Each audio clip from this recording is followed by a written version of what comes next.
So, good evening, everyone. Thank you for coming.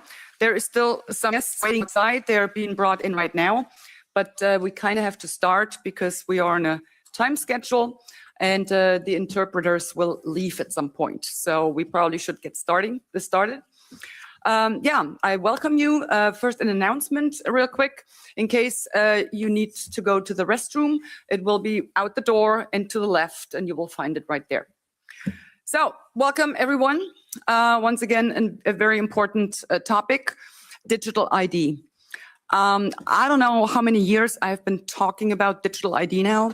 I've been warning about it, but it was usually dismissed as some conspiracy theory. I was hallucinating, I was making things up, and I was trying to frighten people. You know, the fear-mongering narrative, of course, was thrown in there too. And here we are today. Virtually, I mean, it's not only the EU Commission, virtually every single government, especially in the Western democracies, are talking about digital ID. And they're not just talking about it, they are implementing it. They're working on it, it has high priority, and they are determined to push this through no matter what. And they will not take no for an answer. So it is high time for us to once again, in massive attempts to try to wake up the people of what is to come. Do you remember the COVID certificate, the green digital certificate that it was called here in the EU? That was supposedly for our health. They were concerned about our health. Well, let me tell you, they weren't. They were not. It was actually introduced. That was like a test balloon. They were implementing it and getting people used to having to show something wherever they went, whether it be a supermarket or a shoe store or riding on a bus or even getting into a movie theater. That's what they were implementing at that point. They were getting you used to showing some form of a certificate to pretty much do whatever you wanted. And some people weren't allowed to do what they wanted, because if you didn't have a digital green certificate, guess what? You were no longer included in going after just regular activities. And that's what we're actually looking at once they roll out the digital ID. And a quick look to China, and you will get an idea of what we are actually about to experience. But it's enough for me right now. We have very distinguished guests and experts today. And with no further ado, I would just give Maria the floor. She will introduce all of our speakers, and let's get going, I would say. Thank you.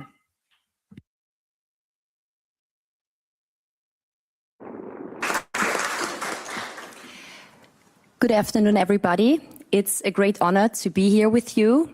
I want to say on behalf of the Make Europe Healthy Again team, thank you so much to our host, Christine. You're a true warrior and a friend, and thank you for bringing this important topic to the Parliament today. And thank you to all the speakers who came far from the USA, for example, and other parts of Europe, just to be here with us today.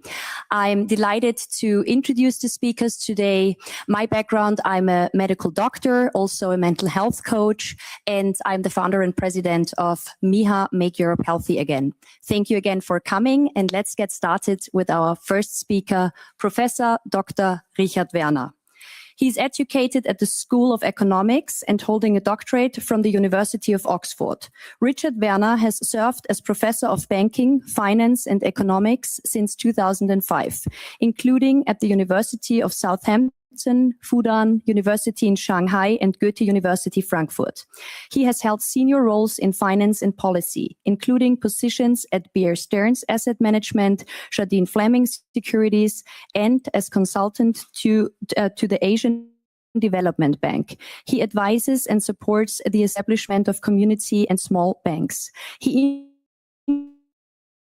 introduced the term quantitative easing in 1995 and is the author of the best-selling book Princes of the Yen. His quantity theory of credit and empirical research on bank money creation have contributed significantly to monetary economics. Richard, with us. Organization of life and the digital ID prison. Now, the central planners are keen to introduce digital currency. According to a McKinsey study of 2022, at the time, 90% of all central banks pursue a central bank digital currency project. Okay, and what's new about this? We're being told it's the digital aspect. That's how they're marketing it. And there's various statements from, for example, the European Central Bank and other central banks where they emphasize, oh, you know, we need something digital. It's the digital age, so it's quite natural. Well, is that narrative really true? Because most of the payments we're doing nowadays in our everyday lives have been digital. They've been digital for decades, whether it's debit card payments, credit card payments, Apple Pay, Google Pay, Monzo, even, you know, the ones that appear to be new and novel, well, they still all link back to a bank account. And so banks are involved. And how do banks process this? How are transactions made? Well, our bank money, which is the money we've been using for a long time, certainly at least half a century, has been digital. We have been using digital money. And that's an important point because it shows that what they're selling this at as the novelty being the digital aspect is just not true. We've been using what you could call BDC, bank digital currency, for decades. That's not new. The digital aspect is not new. So what is new? What is new about CBDCs? Well, we've been using BDC. What's the difference to CBDC? It's the C. What is the C? It's the central aspect. That is the new thing, and they do not emphasize that in their marketing efforts that we have to pay for. So what's really happening is that they want us to move away from what we've had so far, which is decentralized banks and decentralized bank money creation and decentralized digital money to centralized money. This is what this is about.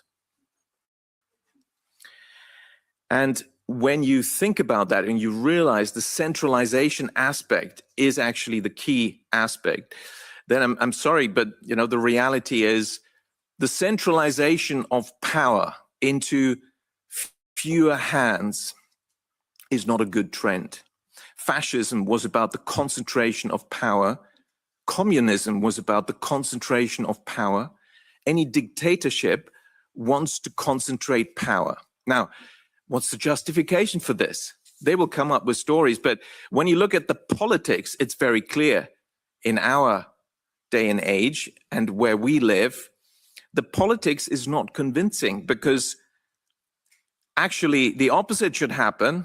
We claim to be fans of democracy. That means equal rights for people, participation of people in the decision-making process, not one-way diktats from above by central planners. Now, the politics is clear. There's no justification for this, but they're selling it as on the economics. What about the economics? Well, the economics is also very clear. There's no justification for centralization, even in the economics. What is the economics? Well, in order to have both democracy and economic success and prosperity, we need decentralization. The principle of decentralization is also known as the principle of subsidiarity, officially subscribed to where we are by Brussels, but of course in reality ignored almost all the time, is about delegating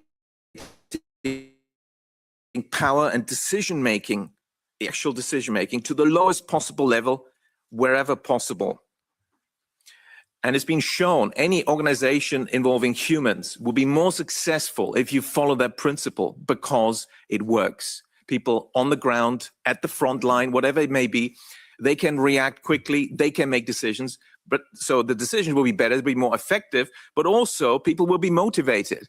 That's why the Soviet Union didn't really work so well, because you had these crazy instructions which made no sense, but you still had to do it anyway.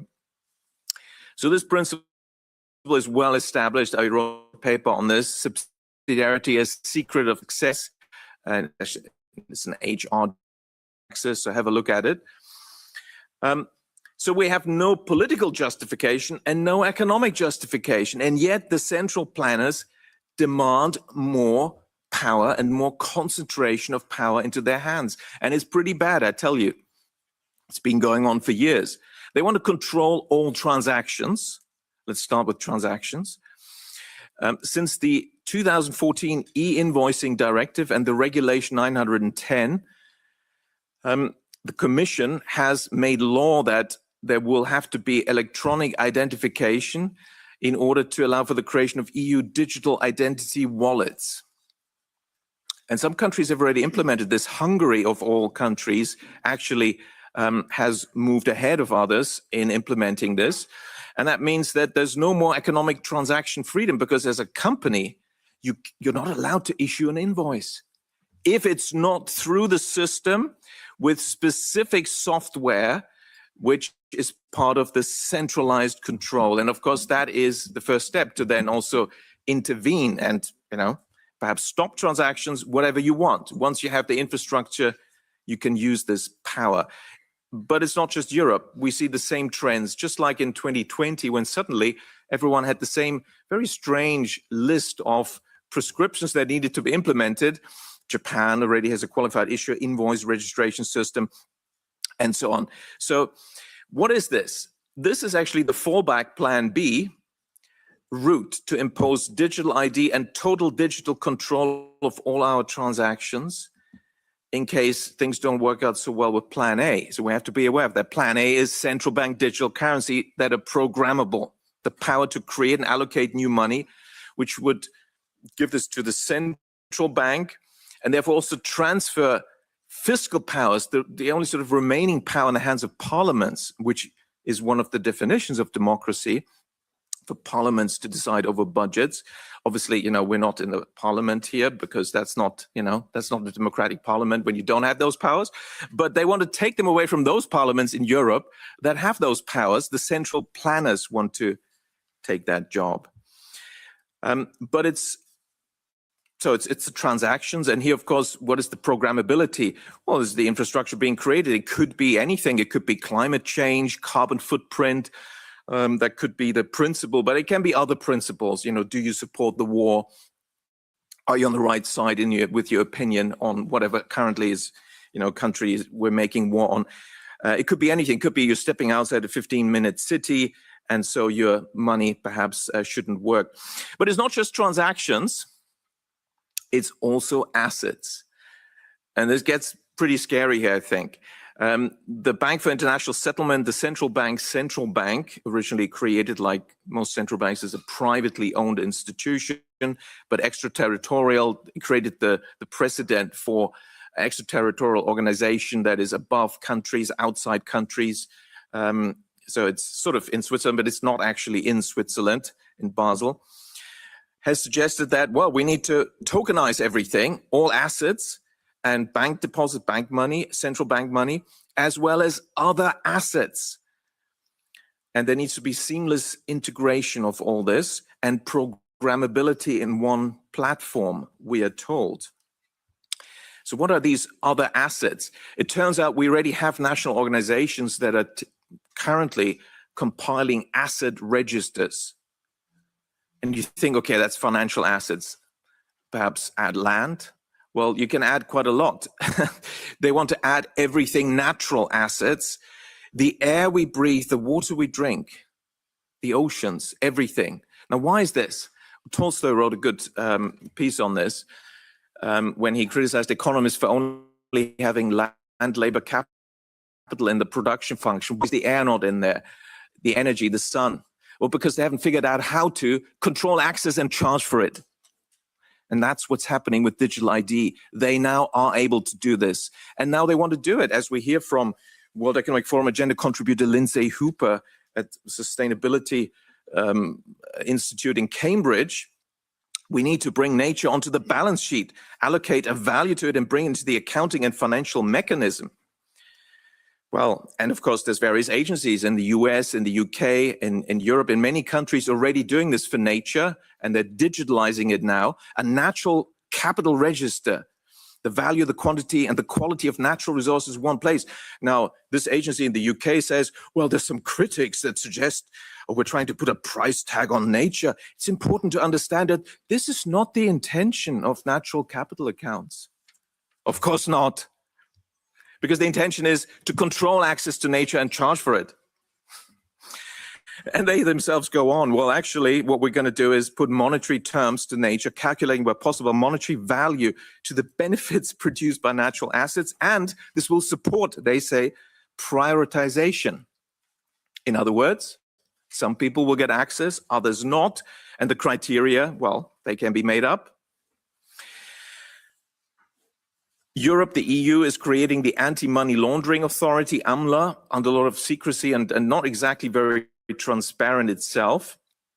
And of course, this asset register will then have all sorts of assets in it. And of course, we then have as a next step the tokenization of these assets. And why is that important? In Switzerland, they're building the European Digital Asset Exchange. There'll be other asset exchanges. Well, tokens can be useful to the extent that they facilitate the process of issuing, storing, and transferring value. So access can be programmed, not just on transactions, but also access to assets, including natural assets and the air we breathe. And ownership of these tokenized assets can be transferred from you to the central planners. That seems to be the agenda. So why aren't they rolling this out faster? Well, McKinsey in its study said, oh, there's some obstacles. Technical challenges, for example, internet connections, things like that. Secondly, a clear or substantiated market value proposition has yet to be documented. In other words, there is no actual benefit of this for ordinary people.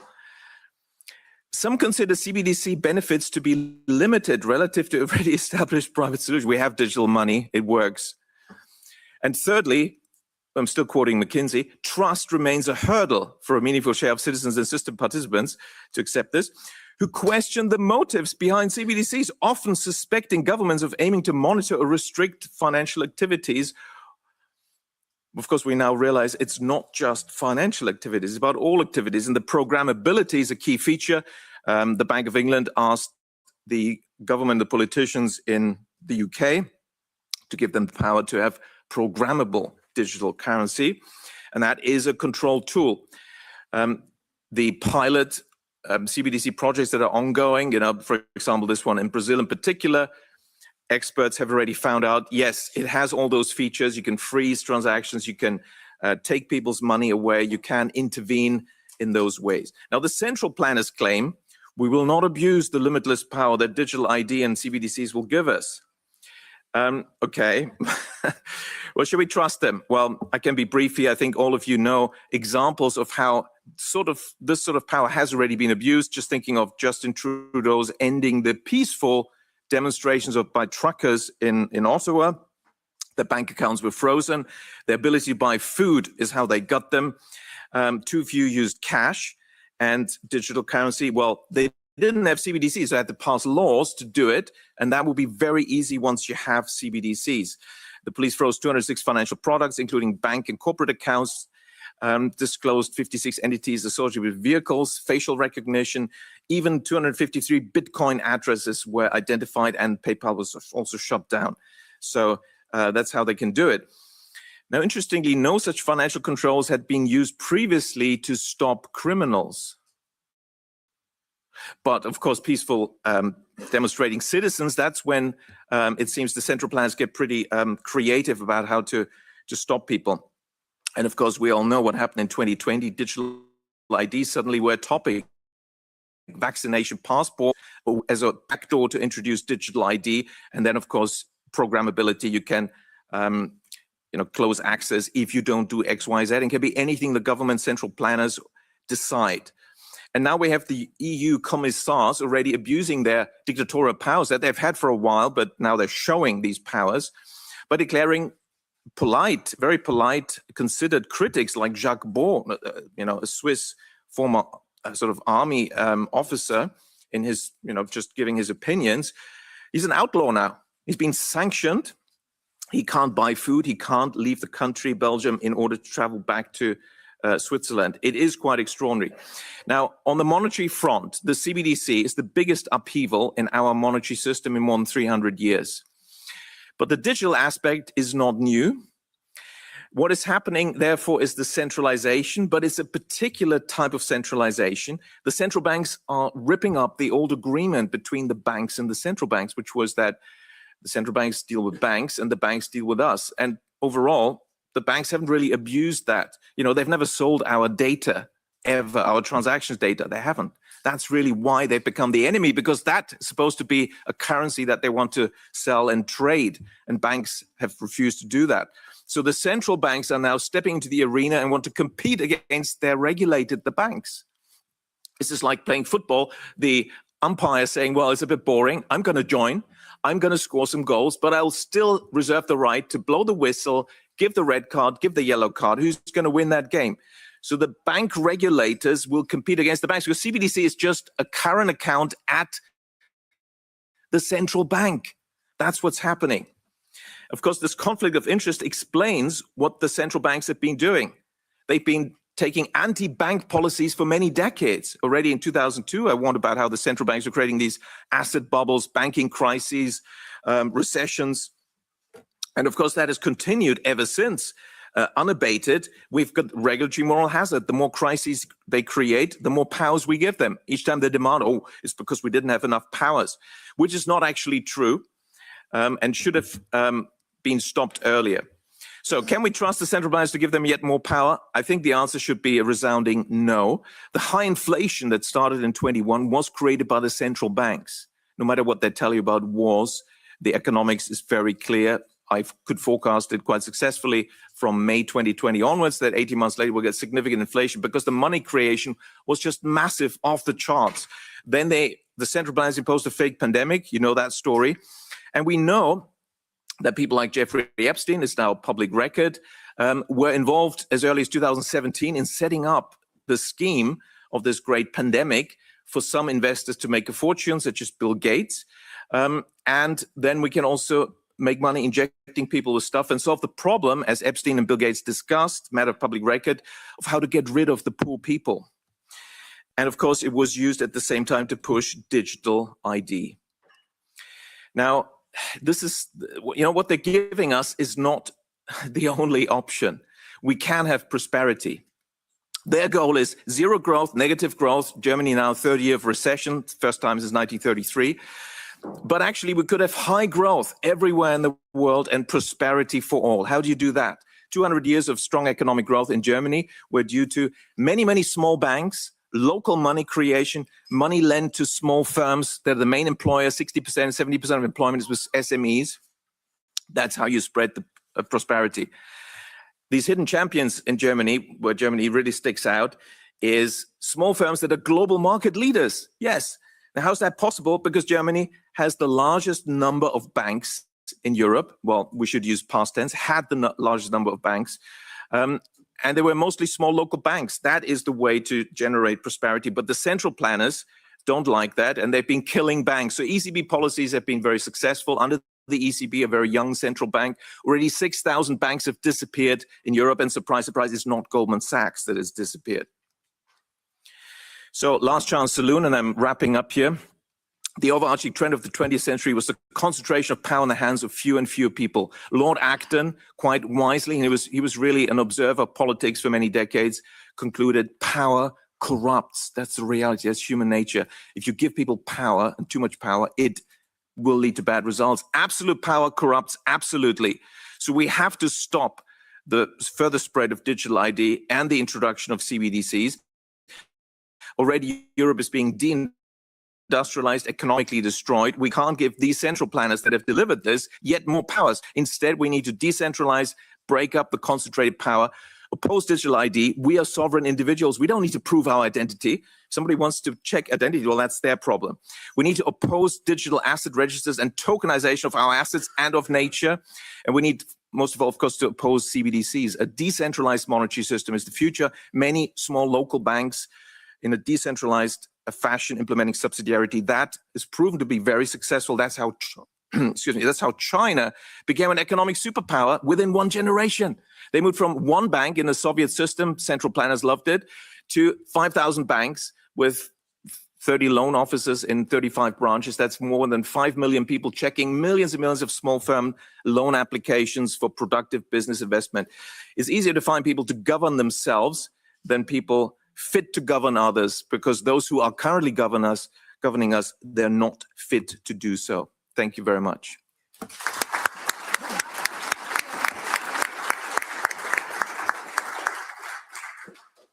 I have to interject myself real quick because we have two very special guests here today, and the second one just arrived.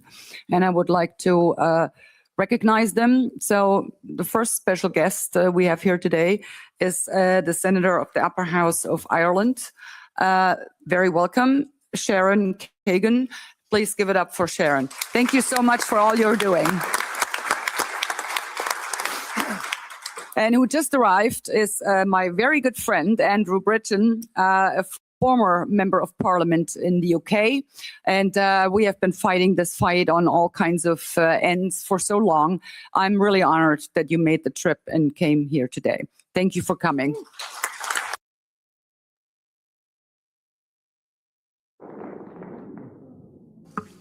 Thank you so much.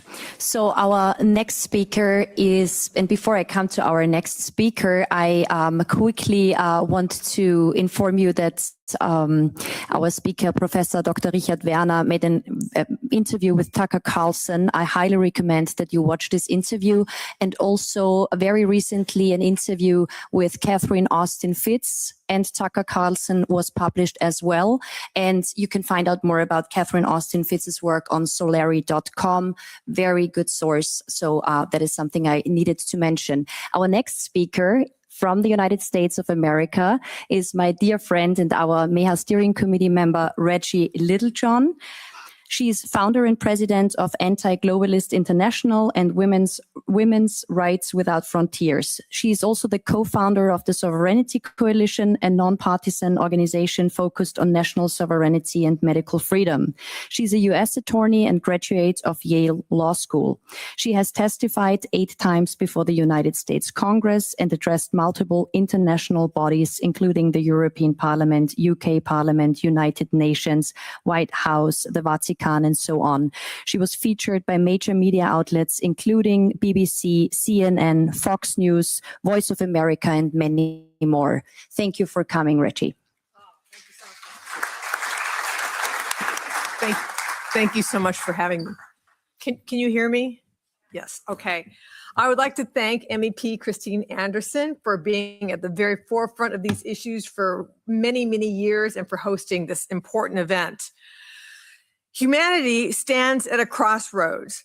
If international interoperable digital IDs become mandatory, humanity will become trapped in a digital gulag. According to the Universal Declaration of Human Rights, Article 19, quote, "Everyone has the right to freedom of opinion and expression." This right includes freedom to hold opinions without interference and to seek, receive, and impart information and ideas through any media and regardless of frontiers. Free speech is a human right. Indeed, it is the fundamental human right on which other human rights depend. Nothing will chill free speech more quickly than having social media posts tracked through artificial intelligence and mandatory digital IDs. If we are expressing opinions that are deemed misinformation or disinformation or misinformation or hate speech by whoever is in power, we can be silenced on social media, and indeed, we can be cut off from our credit cards and our bank accounts, as what happened with the Canadian truckers. In June of 2023, together with the EU digital COVID certificate infrastructure, the World Health Organization officially rolled out a system of interoperable international digital health IDs, and they are working on the verifiable digital health wallet. So this is the pillar of the control grid. There are 4 aspects. I think of it as almost like a 4-legged chair. There are 4 aspects to creating a trap for humanity. One is digital IDs, one is central bank digital currencies, or any other kind of currencies that are programmable. One is artificial intelligence, and the last one is the physical infrastructure that is required by artificial intelligence. Now, these digital IDs can be used to establish an infrastructure that could lead to a Chinese-style social credit system. And the pretext for this change, it can be, the pretext can be to stop illegal immigration, or to stop election fraud, or to protect children. But whatever the pretext, the result is the same: building a control grid. So in China, if you want to see where we're headed, they've got a social credit system where they've got a digital ID, and it's an app on people's phones, and they centralize through artificial intelligence everything about a person that comes from the digital world. So it can be facial recognition, real-time geolocation, where you live, where you work, your social media posts, your internet spending history, your internet search history, your medical history, your criminal history if you have one. And they put it all together to have an assessment of how trustworthy of a citizen that you are.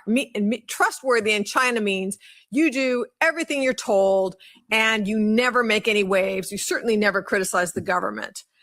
Now, this is the kind of thing that is technologically possible in the West. It's not like China is ahead of us technologically. We can do this, and I'm worried that we will do it if we don't resist it. So the World Economic Forum created a chart. Could you put the chart up, please? Okay. This appeared on their website in January of 2021 at the height of COVID, and it's embedded in an article entitled "How Digital Identity Can Improve Lives in a Post-COVID World." And this chart is a vision of what a full-blown digital ID would offer. The digital IDs would be used to open bank accounts, travel, access humanitarian aid, buy and sell online, use social media, file taxes, vote, collect government benefits, own or use a telecommunications device like a laptop or a cell phone, and to monitor smart cities. This looks very much like the China social credit system. And of course, it would start out as being voluntary so that they can get people voluntarily to sign up for this through convenience. But then when the infrastructure is in place, the risk is that they will suddenly make it mandatory. And in this article, the World Economic Forum holds up as a positive example the Estonian digital identity approach. And if any place does have what amounts to a mandatory digital ID, it's Estonia. And I would note that during COVID, if an adult in Estonia refused vaccination or testing, they would be shut out and denied access to restaurants, entertainment venues, gyms, conferences, and public meeting places. So this shows the true intent of the digital IDs. And when combined with central bank digital currencies, the control grid is complete because they can control you through every aspect of your life. So we're talking about programmable money, meaning that if they can say, if you can spend your money, when you can spend your money, like let's say there's another pandemic, and let's say that you are deciding that you're not going to be vaccinated or you're not going to get, the 5th booster or what have you, they could say, okay, you need to be quarantined in your own home. So they can program your money so that it does not work outside of your home. So you can't get into the car and buy gas. You can't do anything outside, or they could say you have to, if they want to discourage saving. They could say you have to spend it by a certain date. They could say you can only, if you've already flown someplace and you've used up your carbon credit, they can stop you from buying another flight that year. I mean, the list goes on. It's, you know, as much as you can imagine is what they can do with programmable money. It can be tied to carbon credits. I'm not saying that this is happening now. I'm not saying that they're doing that now, but I'm saying that the infrastructure exists now. And we need to raise our voices to stop this from happening. Now, like in China, all of this is powered by artificial intelligence. And so it's only through artificial intelligence that they can track every single aspect of our lives. And they say all of this is for our convenience and for our betterment. But there is a risk that they can turn this into mass surveillance and a system of mass surveillance and totalitarian control. So there's a person called Larry Ellison in the United States. He's the head of Oracle. And I just want to play a little clip of something that he said of his vision. He's very, very powerful. He's not just any guy. He's a really powerful guy. And this is his vision behind artificial intelligence.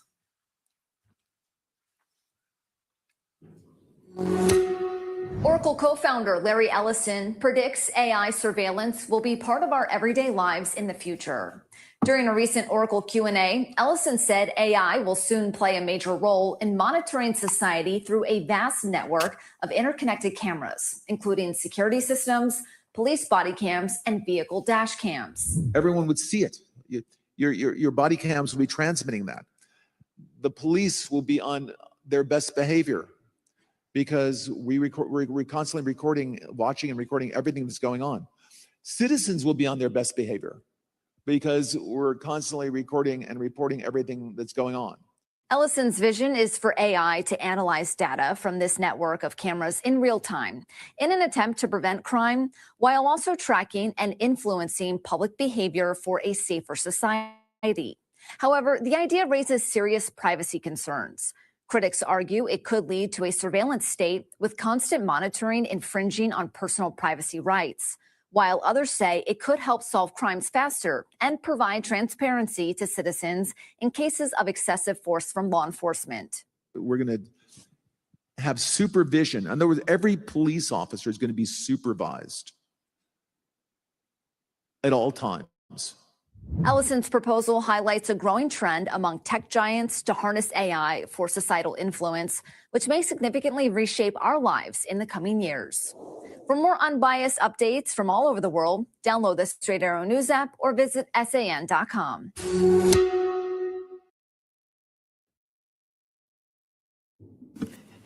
So the vision of at least one very powerful tech giant is that all of us would be wearing body cams at all times, and that everything we say and everything we do will be uploaded into AI. Somewhere else in that interview, he talked about how if you want to go to the bathroom, you can say, Oracle, please turn this off for a bathroom break, and it'll turn off for 2 minutes.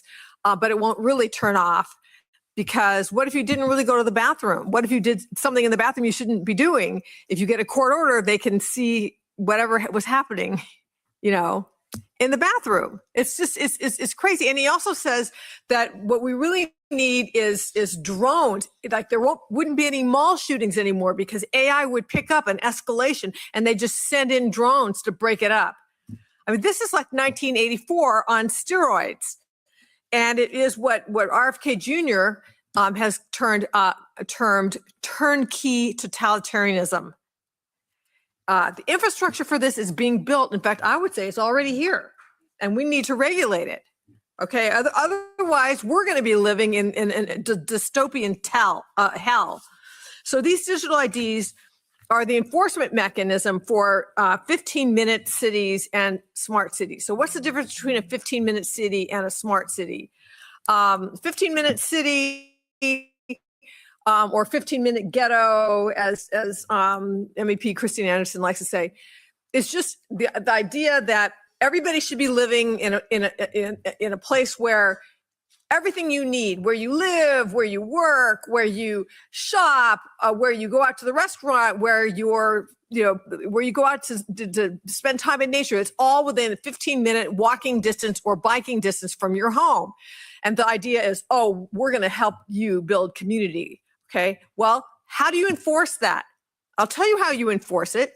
You enforce it through the use of digital IDs connected to and also on your phone, so they can track you everywhere you go from the phone, but also surveillance cameras on every corner, ring cameras on every door, all of that, so that if you try to go out of your 15-minute radius, they can prevent you. I mean, they can prevent you just by turning off your CBDC. But they can also prevent you through, barriers and barricades and then just stopping you, having police stop you or having drones stop you, I suppose, if you go out of your 15-minute radius. So what does this do? I mean, they are like 15-minute ghettos. They're connected to smart cities because the smart cities are the ones that have all the infrastructure of surveillance, to monitor traffic, they say, but what they're also doing is they are tracking your movements. So that if you become a disfavored person, if you're a dissident, if you're talking like I'm talking right now and the powers that be don't like it, you can't escape. So how do we stop this? Obviously, we need, I think that this particular event should go far and wide. Anybody who is listening to me at this moment, and is horrified by this, you should be sharing this. That's the least that you can do is share the link to this event. We need to oppose central bank digital currencies or also any kind of programmable money. We need to regulate AI. The big tech giants are very, very opposed to getting regulated. Okay. They need to be regulated to make sure that this doesn't happen.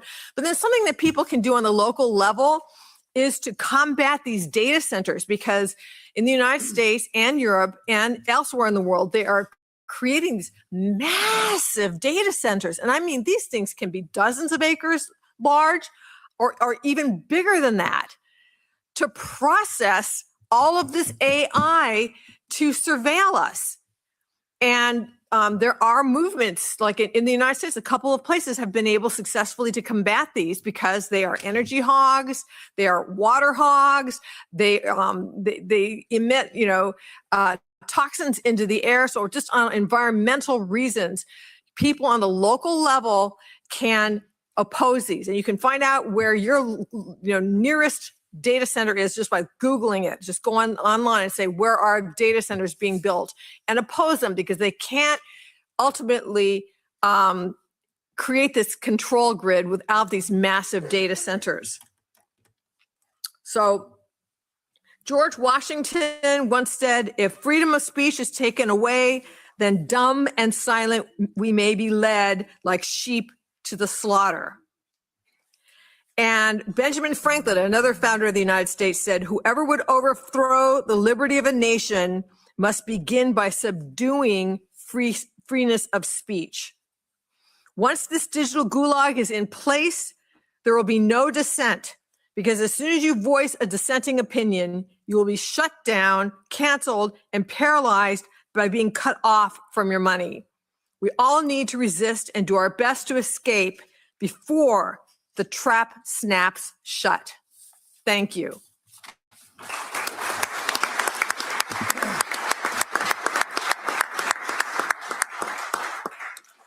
Thank you so much. Our next speaker is Martin Hadic, Professor Dr. Martin Hadic. Thank you for coming. He is, as I am Austrian, he is a specialist in hygiene, microbiology, infectiology, and tropical medicine. Former hospital physician in Austria with 20 years experience in clinical microbiology, parasitology, travel medicine, and vaccinology. Since 2010, he is the head of a microbiological laboratory in Hanover, Germany. appointed Professor Austria 2012 and Fellow of the International Society of Travel Medicine from 2019, active in international travel medicine organizations, author, and frequent international lecturer. Thank you for coming.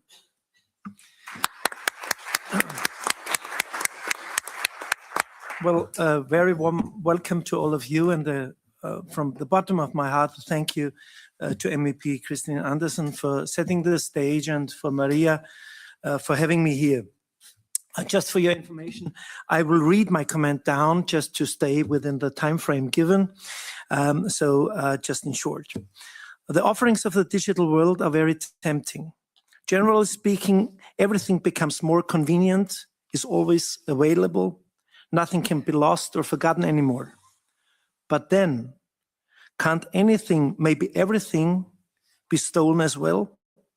Data theft and data leaks are often downplayed. If you talk to experts, the common comment is where data sets exist, they will be misused, at least as long as they are attractive enough. From this, we should learn there is no such thing as secure data, and certainly not in the currently hyped cloud services. So what does digitalization mean for medicine? The aforementioned advantages allows the proponents of unlimited digitalization in the context of digital patient records and digital vaccination certificates to proclaim the misleading and deceptive statement that the digitalization of our healthcare in its planned form would, of course, only be for our benefit, for our health and safety, and without any alternative. Does this claim stand up to proof of concept? We are witnessing an event, namely the so-called corona epidemic or pandemic, that was used, I would say abused, precisely for this purpose. Strategists know perfectly well, health combined with fear is a so-called killer argument.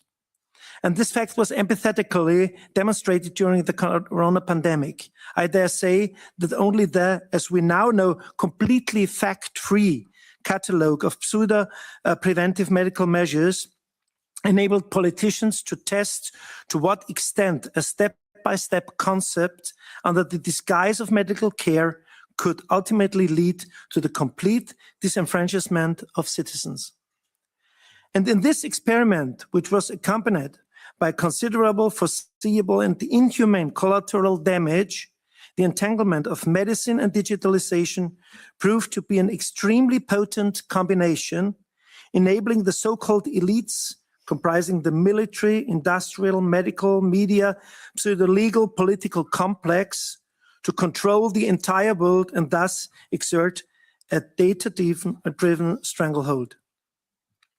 The fact that this resulted in massive violations, not only of human rights, but also of data protection, without the vehement opposition one would have expected from the population, or at least from medical doctors, emboldened politicians and representatives of international organizations to pursue a digital agenda that ultimately aims at the complete enslavement of humanity. All of this is based on the assertion that, under the pretense of the necessity for drastic and comprehensive, indeed all-encompassing measures, only rapidly measurable and individually attributable obedience, that is, obedience verifiable in each individual case, would be the one and only means to control epidemics and pandemics and thus avert greater harm to humanity. And this would only be achievable if the following conditions were met. Number one, through appropriately restrictive and simultaneously binding orders as formulated in the revised WHO Pandemic Treaty and the new IHR. Second, through a correspondingly lean and rapidly responsive decision-making structure, which is achieved by allowing the director of the WHO, that is, a person who is not democratically legitimized, and, as the current example shows, also insufficiently qualified, to make more or less globally valid decisions unilaterally, which is independently as an individual without any possibility of oversight or enforceable accountability. And third, through the digital registration of every person, compliance with these conditions can be verified on an individual basis. Since opposition was to be expected, it was crucial to suppress it by any means necessary, from framing and discrediting even previously highly respected scientists to publishing commissioned narrative supporting pseudo-scientific propaganda to outright lies that have since been proven false. Every method was justified. To avoid the term censorship, which was frowned upon by the public, a broad condemnation of the now widespread term fake news was implemented, differentiated as we already heard, misinformation, disinformation, and malinformation. And those who, as we now know, deliberately lied, presented themselves as guardians of the truth, established a proverbial ministry of truth, consider themselves omniscient and infallible, and to secure the claim of inviolability passed the Digital Services Act, which has comprehensive validity and thus inevitably and inherently negates, well, even fights the most important aspect of science and therefore also of medicine, discourse. The negatives of digitalization were evident during the COVID-19 pandemic. Conducting digitally documented self-tests, digitally transmitted test results from a test known to be unsuitable for detecting infection, in violation of data protection regulations, mobility restrictions in air travel, but also in private transport in highly digitalized countries like China, denial of access to shops, public transport, and even one's own home, all using digitally available medical data. This implementation of the classic three-part approach for managers is, first, what is the rule? Second, who monitors its implementation? And third, what is the sanction? All these points were implemented during the pandemic with the help of digital tools, initially with some difficulty, but with increasing improvement over time. The pandemic was thus used to optimize the digital agenda, particularly in the field of medicine. Regulations were communicated digitally as the constant barrage of messages, discussions about obviously pointless regulations were undermined by ever new rules or emotionally charged by presenting disaster images. Compliance with regulations, especially in the medical field, was closely monitored, even through the empowerment of lay persons, such as restaurant owners or train conductors. And all that was possible due to the streamlined public, including medical doctors. While narrative critical behavior was sometimes draconically sanctioned, among other things, through digital available evidence. Here, too, as it is now also illustrated by Robert F. Kennedy Jr.'s letter to the German health minister Warken, doctors and other medical personnel were particularly targeted by power-hungry state authorities. As is well known, quality assurance, which plays a very special role in medicine, includes three different criteria: structural quality, process quality, and outcome quality. All these parameters have been criminally neglected in the recent past, particularly noticeable with regard to, but not limited to, injectable substances that are still referred to as vaccines, even though they are fundamentally different in structure and design and are incapable of even remotely fulfilling the cardinal requirement of vaccinations, namely sufficient protection with acceptable side effects. It is no surprise that the COVID-19 vaccination now must be digitally documented in the electronic vaccination record in Austria, for example. The COVID-19 injection, as well as several illnesses related to COVID-19, have been assigned digital codes. ID codes, which stands for International Classification of Diseases and Related Health Problems, both for confirmed and unconfirmed diseases. And believe it or not, there is even a specific ICD code for healthy individuals with a negative SARS-CoV-2 test.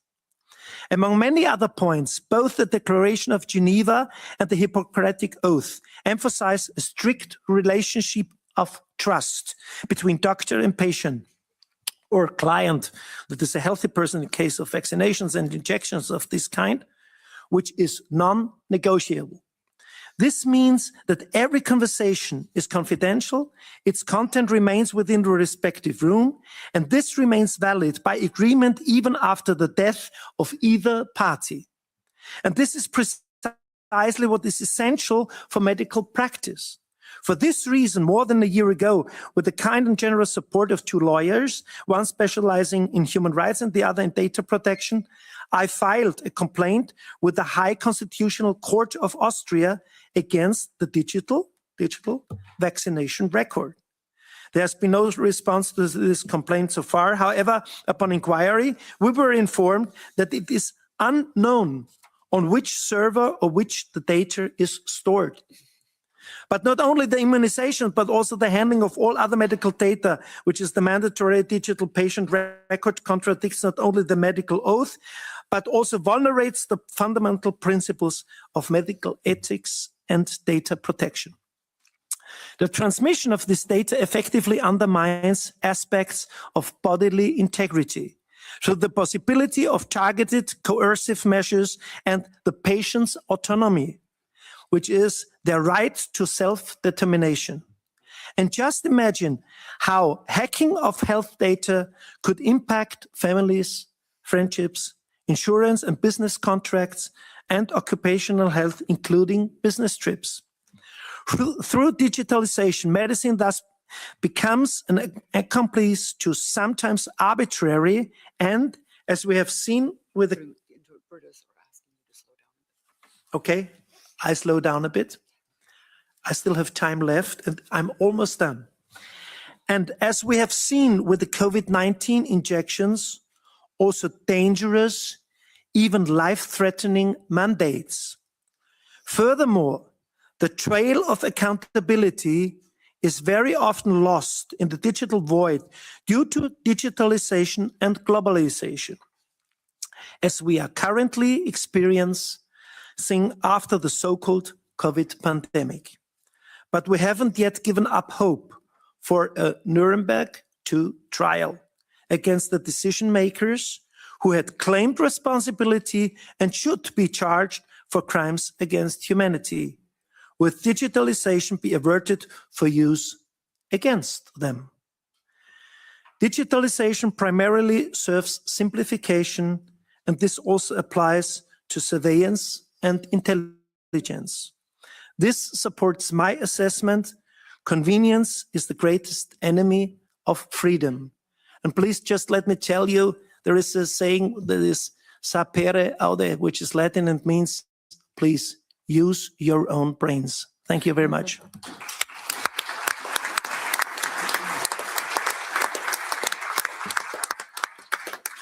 Thank you, Martin. Our next speaker will speak in German.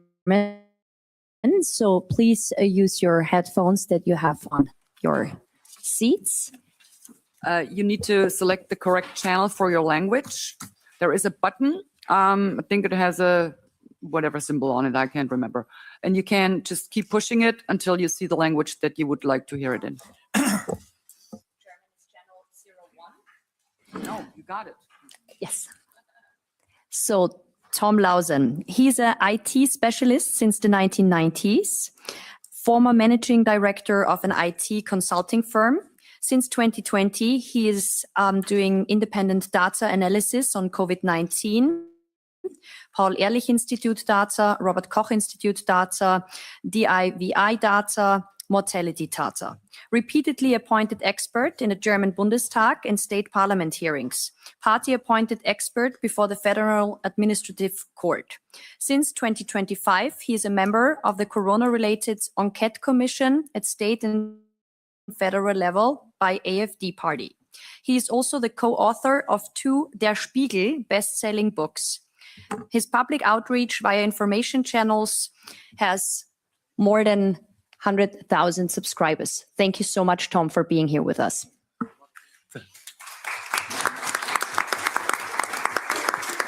Thank you, Maria, and thank you for the translation. I will speak in German.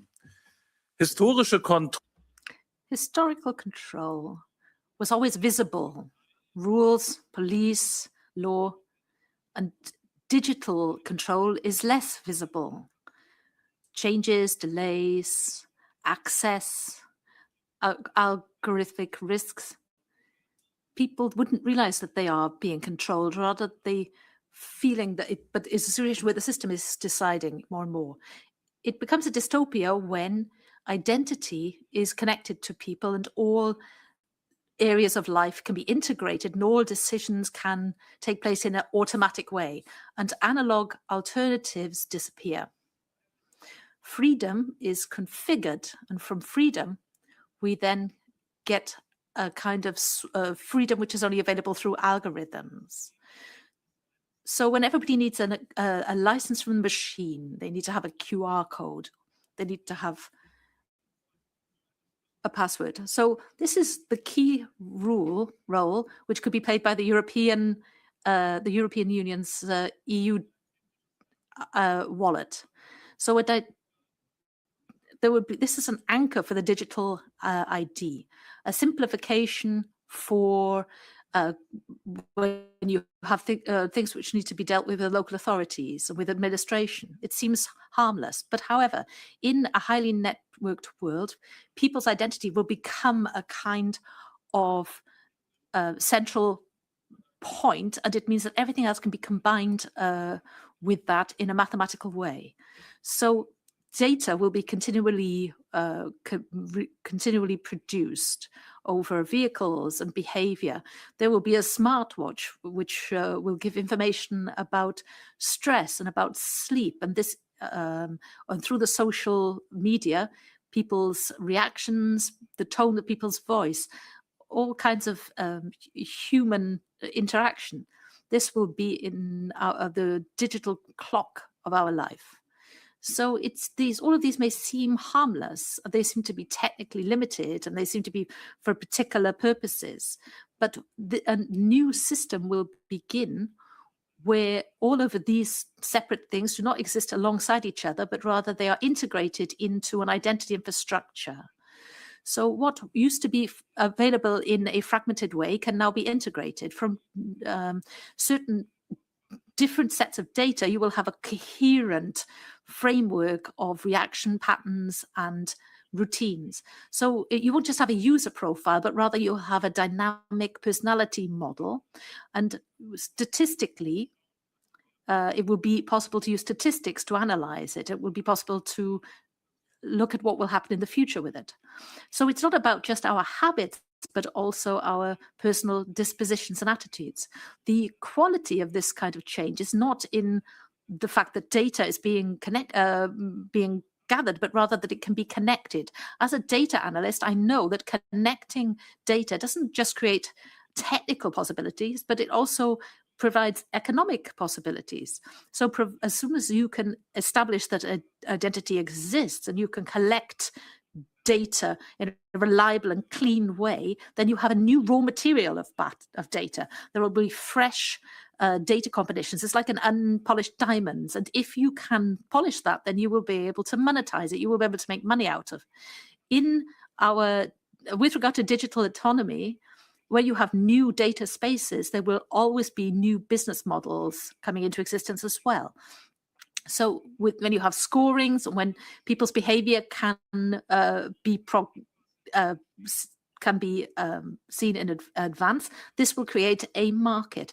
This is a simple logic to do with competitiveness. So startups and fintech companies are all looking for the next data set which can be connected to our identities.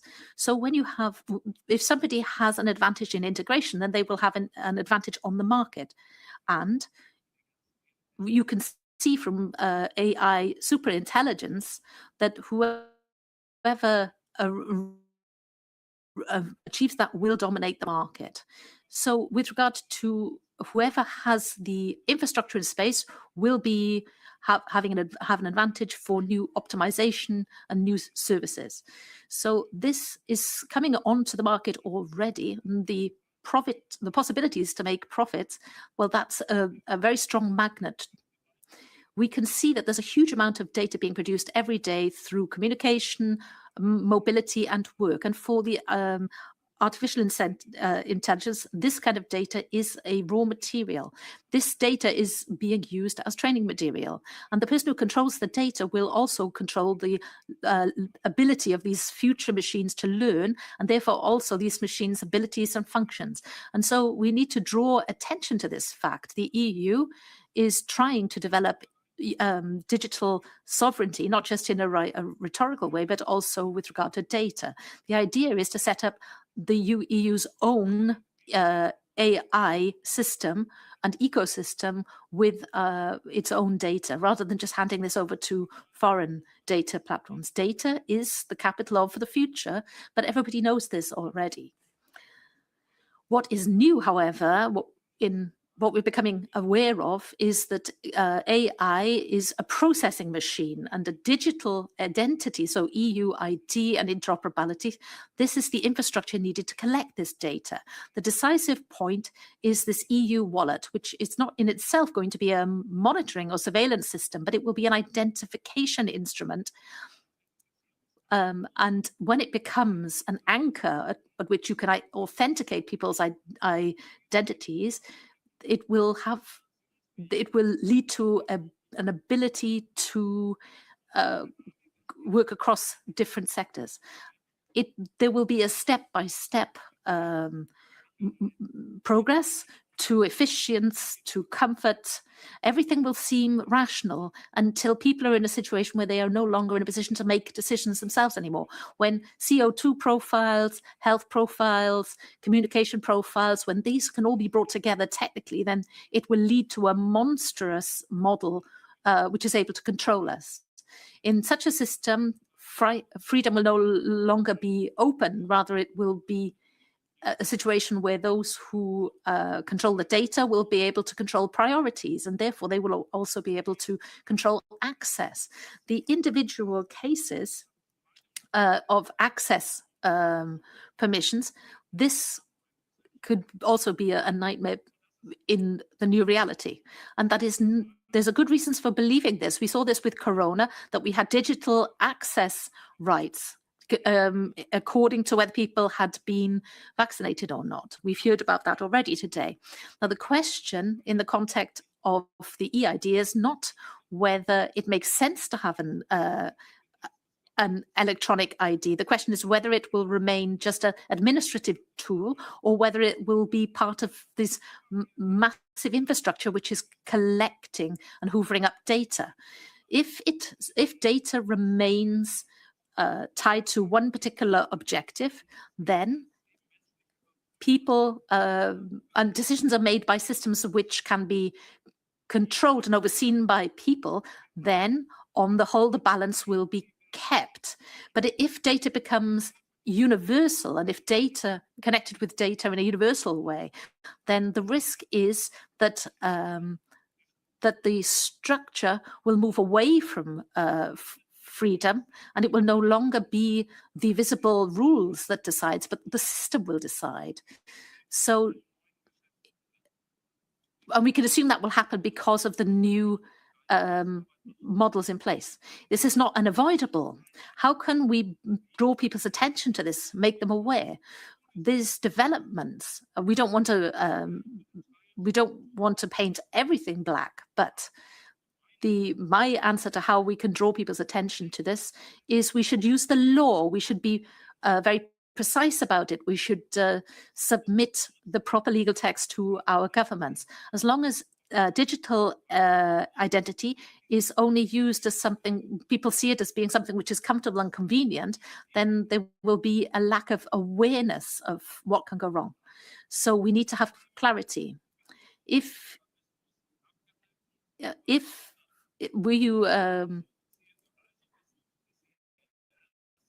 it's important to have clarity, but not put people into pressure. Did you allow yourselves to be pressurized into not having a COVID vaccine? So with regard to things can change very quickly if people freely agree to something, as we saw with the corona situation. There are millions and billions of euros being put into propaganda in order to get people to agree to this in a voluntary manner. People's voluntary will has to be protected, and at the same time, public hearings, specialist discussions in the parliament, education, all of this has to be done in order to make sure that people will make a free choice. By everybody who discusses this, everybody who writes about it. It's not about waiting for the noose to tighten on our necks before we react. It's important that we should learn how this architect can be set up.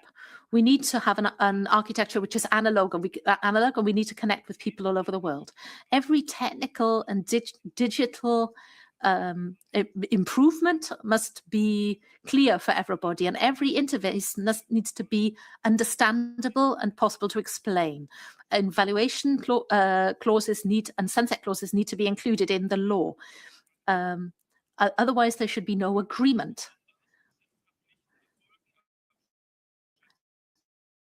So with every extension of the connections to our identities, so data protection, for example, this needs to be taken seriously, and there should be no cross-sector data fusion without explicit parliamentary approval, and also not without the approval of the man in the street.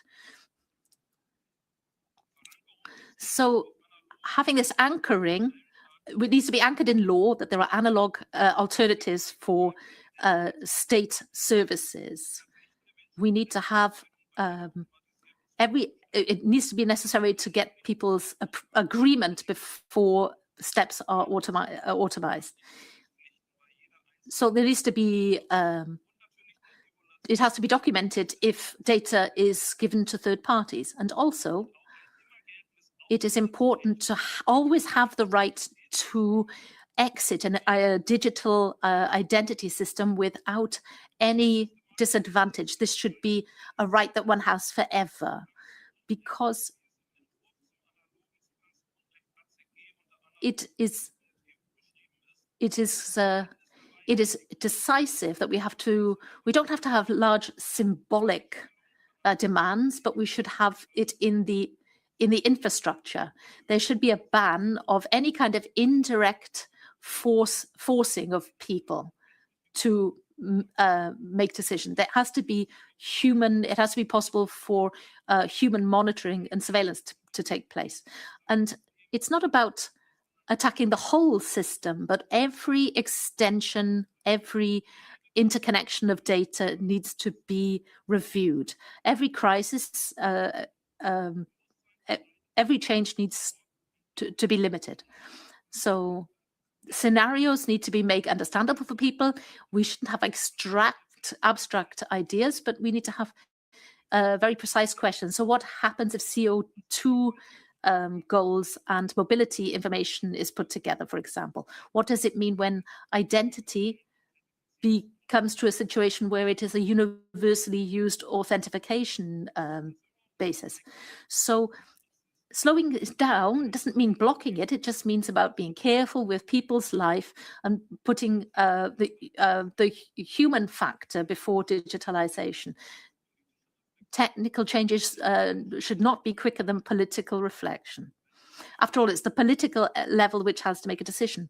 If institutions need digital infrastructure, when courts use digital tools, we need to keep this system open. We need to keep it something which can be negotiated on the human level.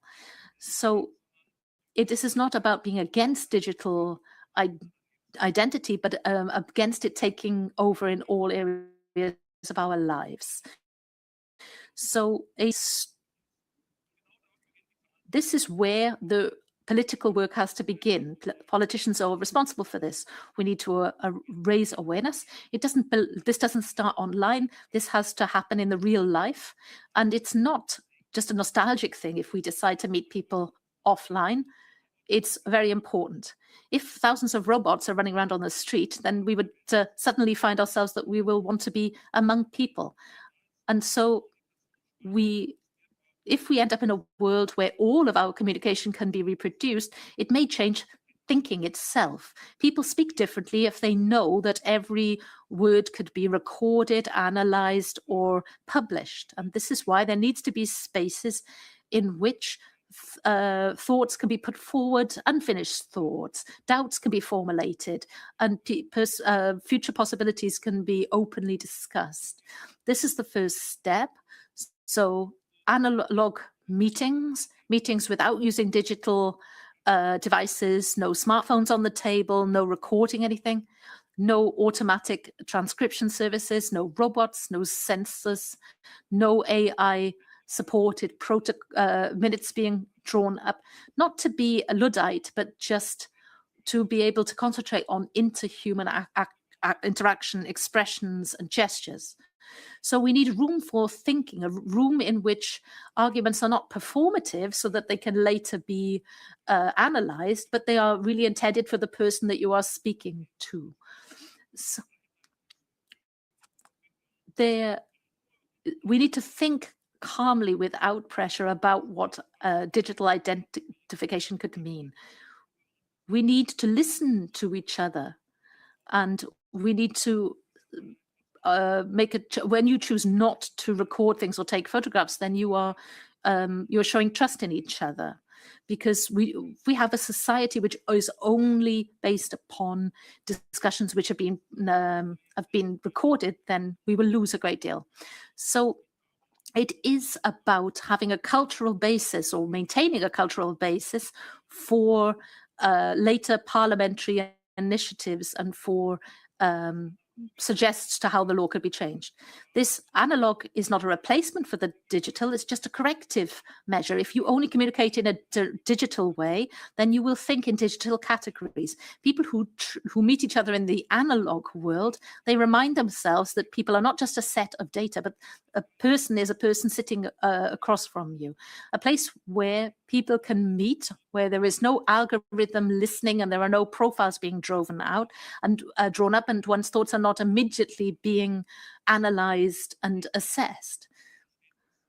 So we have to protect ourselves with clear rules, and strangely enough, all of that begins in the analog world. Thank you.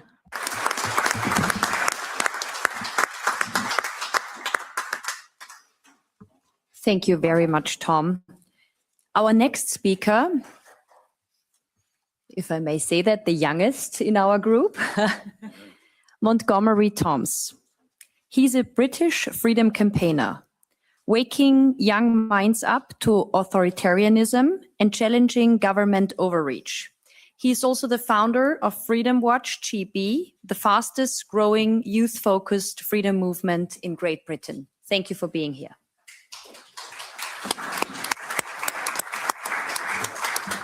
It's a pleasure, and thank you very much for inviting me. So I've written some notes, and I'm just going to speak on quite spontaneously.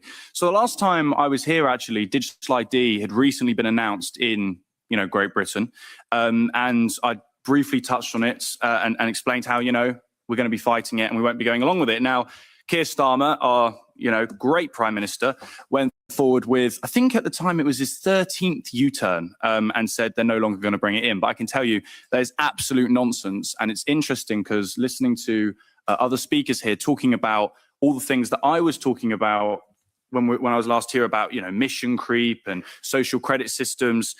Well, the mandated aspect of it coming through the front door and being so obvious that it's here is actually the easiest kind of way of looking at it. Because I can tell you from the experience of what we're dealing with in Britain, it's far more sneaky and through the back door. So what's happening is they've U-turned on mandated digital ID. So it's not coming in, we win. Not the case in any sense. There are multiple ways that they are bringing this through the back door. So I'll give you a few. For example, if you're a company director in England now, or Britain, you are required to sign up to something called One Login.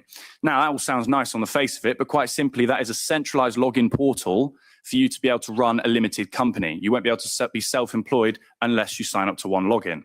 Now, One Login is incredibly insecure in the sense that it's based on foreign Romanian technology originally. It's been red team tested, so they've put it through basically a process where they put friendly hackers in there to see if they can break in.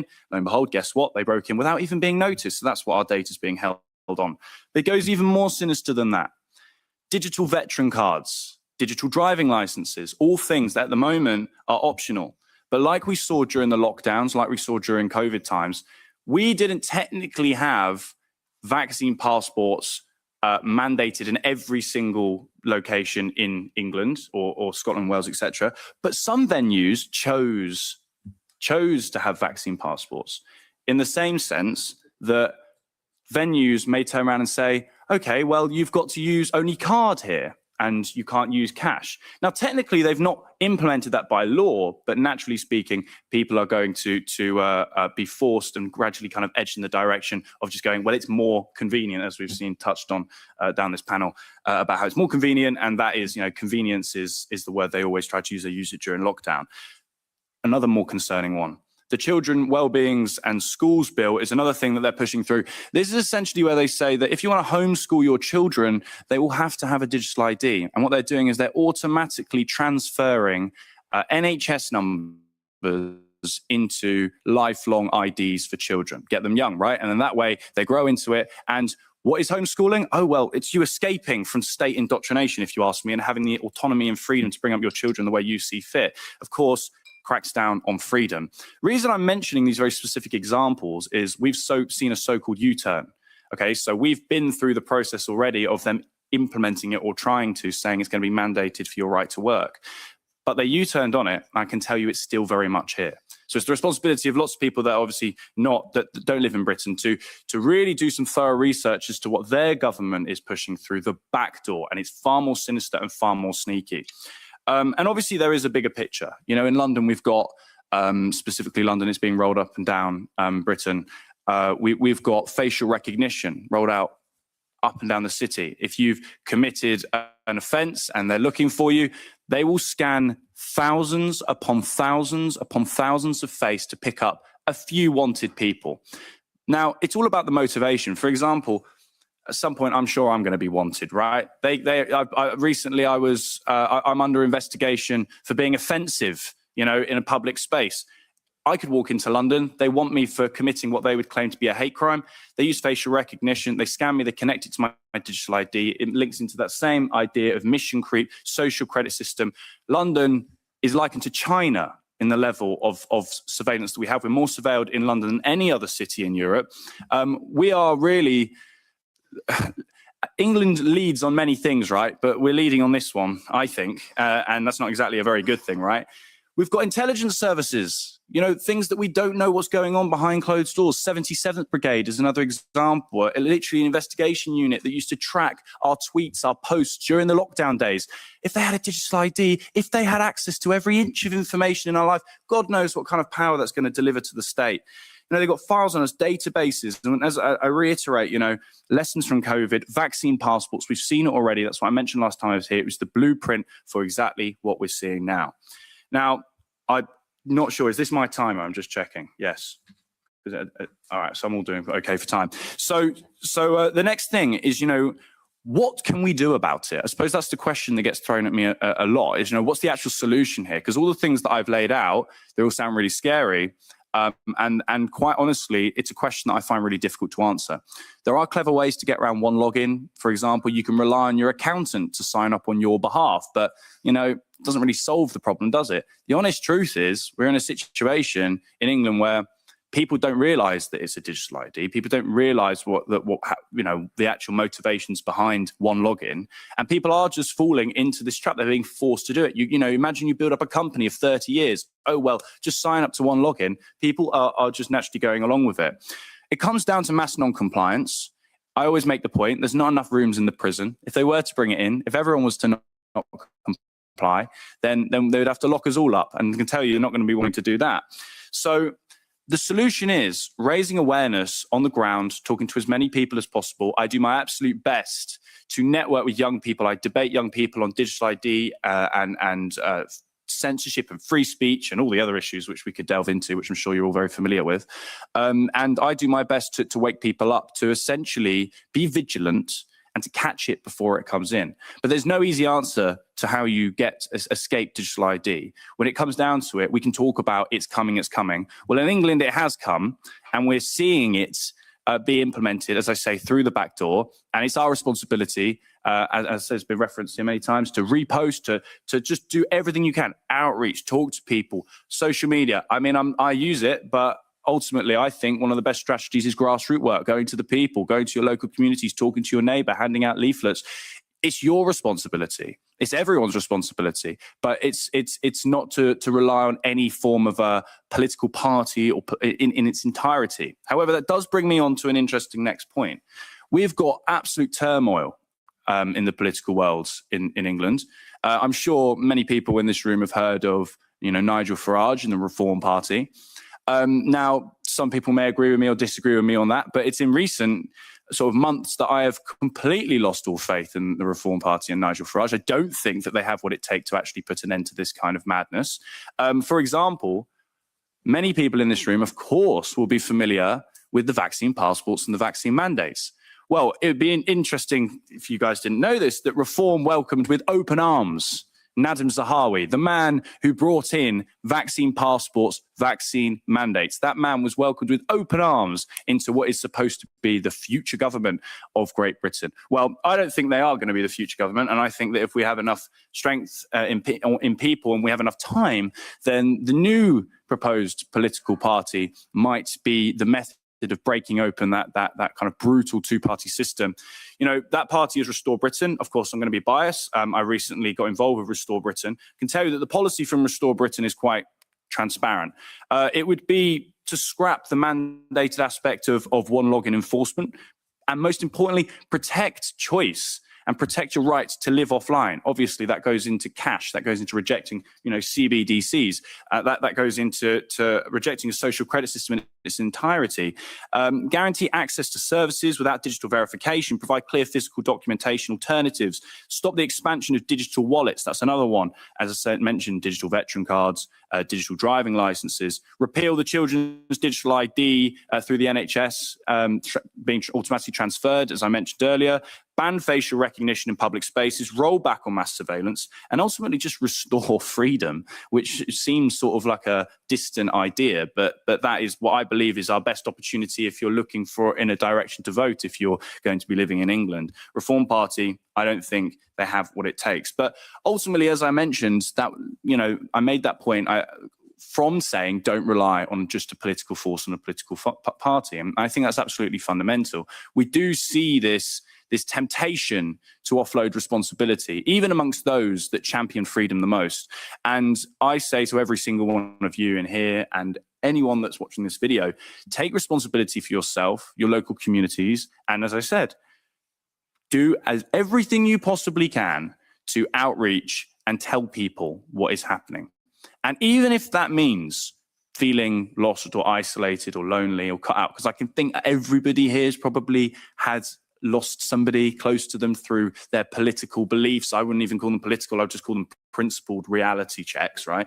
But ultimately, it is difficult. But we are at a T-junction, especially in Britain. We are at that. We are dealing with digital ID. It is here. I'm not even talking about how it's coming. It's arrived. It's being implemented in a very, very sneaky way. So what do? I go up and down Britain. I debate with university students, for example, and I can tell you, debating digital ID and one login is one of the most boring things you can possibly do. It's not interesting, and I don't enjoy sat there going, well, do you know about digital ID? But it's fundamental because we've got to safeguard our freedom. We've got to safeguard Britain, the world, Europe. I know that, one of the few good things that we have in England is the fact that, as I say, Britain, the fact we have Brexit, though we did copy and paste majority of, Europeans' legislation. It's pretty much useless, but at least, our passports are a different color. But anyway, what we don't have to deal with is the digital euro. Is another, we still are dealing with, the constant erosion of cash, and we do need to support each other internationally, and that's why I think this has been an amazing space, an amazing forum, and as I say, an absolute pleasure. Thank you for inviting me to come and speak. But my message really is simple. I don't want to go on some convoluted, I've tried my best to obviously give the gist and break down the detailed backdoor aspects to digital ID, is get up, keep fighting, resist at all costs. There's not enough space in the prisons. Rely on young people, okay? Young people know that something is wrong. The problem is no one wants to give them the reason why something is wrong. They are told it's man-made climate change, for example. We're all parasites. We all need to die. We're carbon, remove carbon. Obviously, we're made of carbon. They're told that they need to take jabs. They're told that they need about convenience all the time. Well, why aren't people of older generations providing that alternative, that message, and that energy to say no? If there's 1 million people telling you have to say yes, you are very capable of saying no.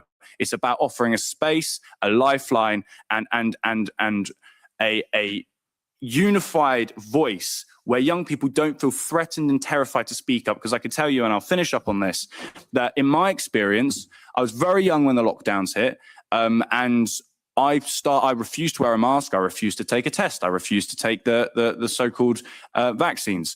I refused to social distance, go along with any of the mandates. And through that, I was massively isolated. I went to university. I lasted 3 weeks because they told me to put a pronoun badge on, and I told them to stick it up. I don't want to swear. Sorry, that was a bit rude.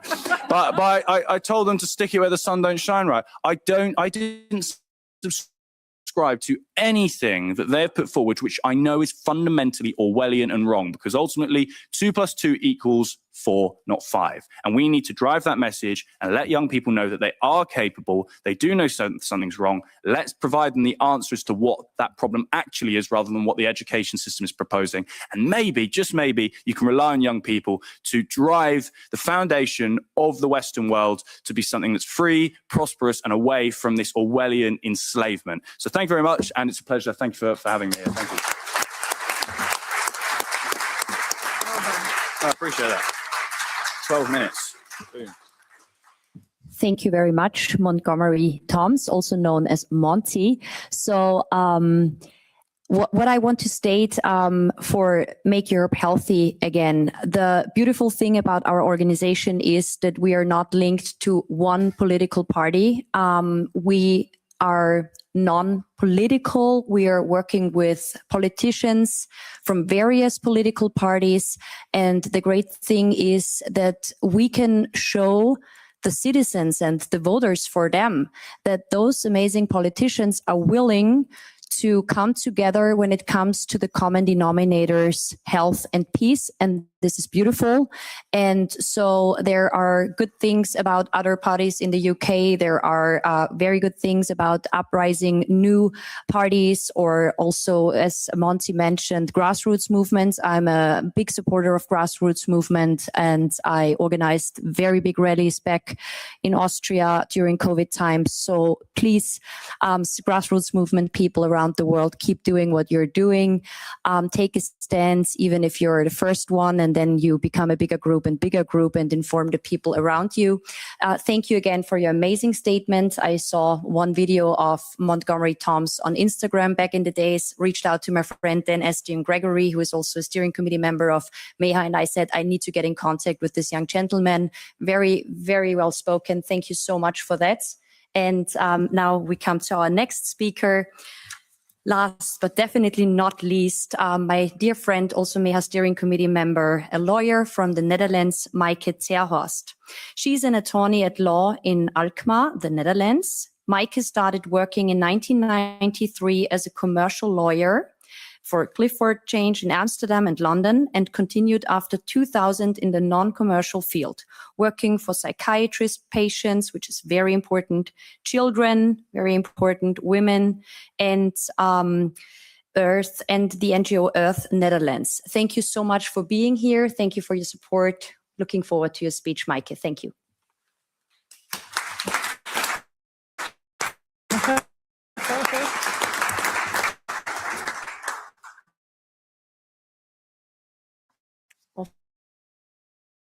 Thank you, Maria. Thank you, Christine Anderson, for saying important things, and I'm very honored. And it's create our system. So the digital ID will become a digital twin of you.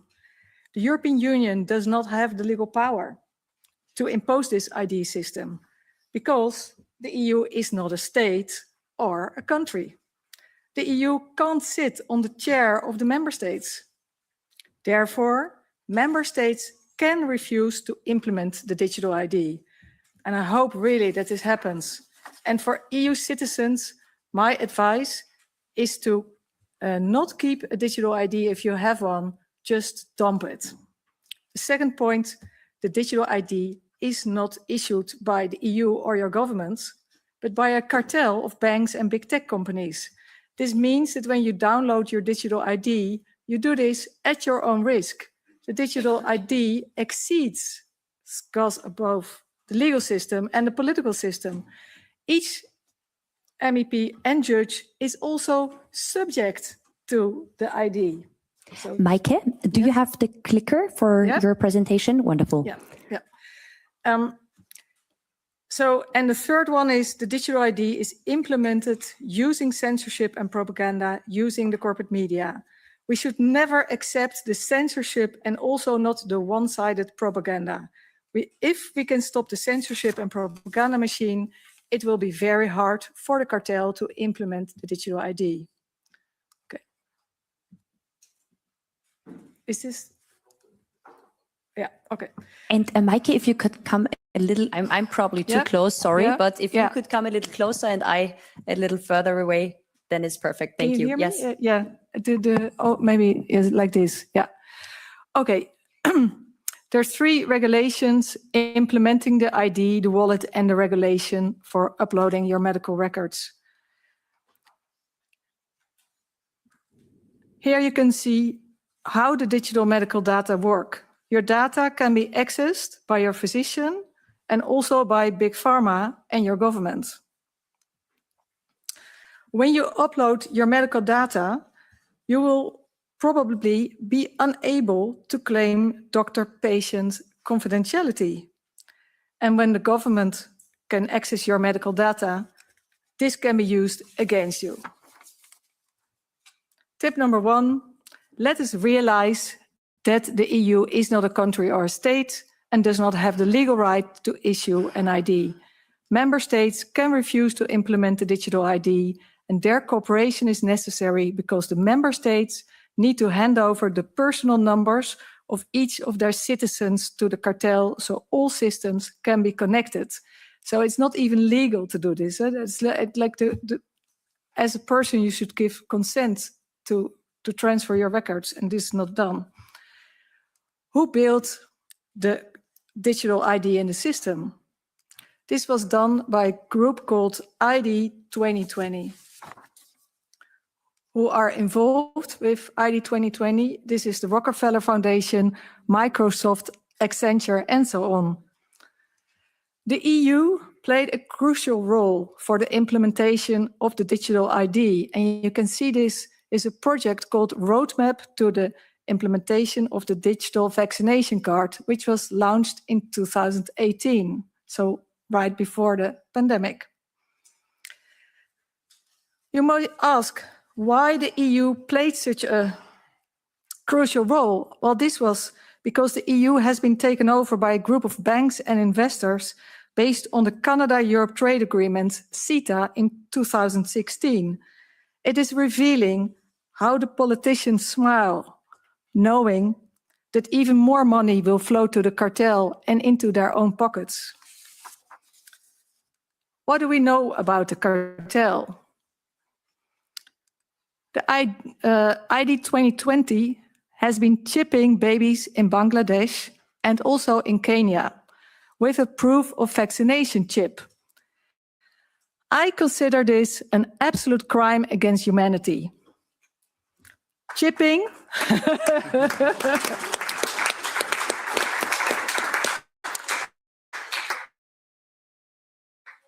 Chipping strips persons of their dignity and their human rights. What happens in Africa today is planned to happen all over the world. The fear is that nobody can stop the cartel at this point because they have become too powerful. Our politicians are working for the cartel as their employees. Here you can see that also the EU has done a study in 2017 on the chipping of workers. I think this is a clear example of EU crossing a red line. Tip number 2, the digital ID is issued by a cartel of banks and big tech, not by your government or EU. The cartel does not respect human dignity. When you download your digital ID and hand over all your most precious details, in my view, you do not have the protection of the law or your political system. As a lawyer, my advice is not to take out or keep a digital ID because it's a trap and you're not protected. The digital ID is marketed using a worldwide media strategy. Okay. Sound. Maybe, Monty, you can take your microphone and start it. Your microphone, Monty, and then yeah, and then turn it over to Maaike. No, the sound of the video. Oh, sorry. Yeah, sorry. Can you put? Yeah, this and then. They're seeing how many people in that household and they're vaccinating everyone who's eligible in that home while they knock on that door. We blijven vaccineren. Dat doen we wijk voor wijk, deur voor deur, arm voor arm. To get more Americans vaccinated. One, targeted community by community, door to door. Rapidly vaccinate those eager to get their first shot and their second shot for that matter, if they need the second. Now we need to go to community by community, neighborhood by neighborhood. And oftentimes door to door, literally knocking on doors. Minister L. Murugan has inaugurated and inspected door-to-door vaccination drive in Chennai. In Wilcannia, for example, our AusMat team has been going door to door and having those conversations directly with people and offering the vaccine. They're going to be going suburb to suburb, street to street, door to door, knocking on these and actively looking for people who are in the wrong house and finding them on the spot. Yeah, look, absolutely. And what was so incredible is these teams are not just knocking on doors anymore. They're actually carrying SDs and vaccinating at the door. They're seeing how many people in that household and they're vaccinating everyone who's eligible in that home while they knock on that door. I still find it shocking that in Australia and Canada, during the pandemic, people have been vaccinated against their will. I was told that it were Aboriginals in Australia and Indians in Canada. They were hunted down like animals.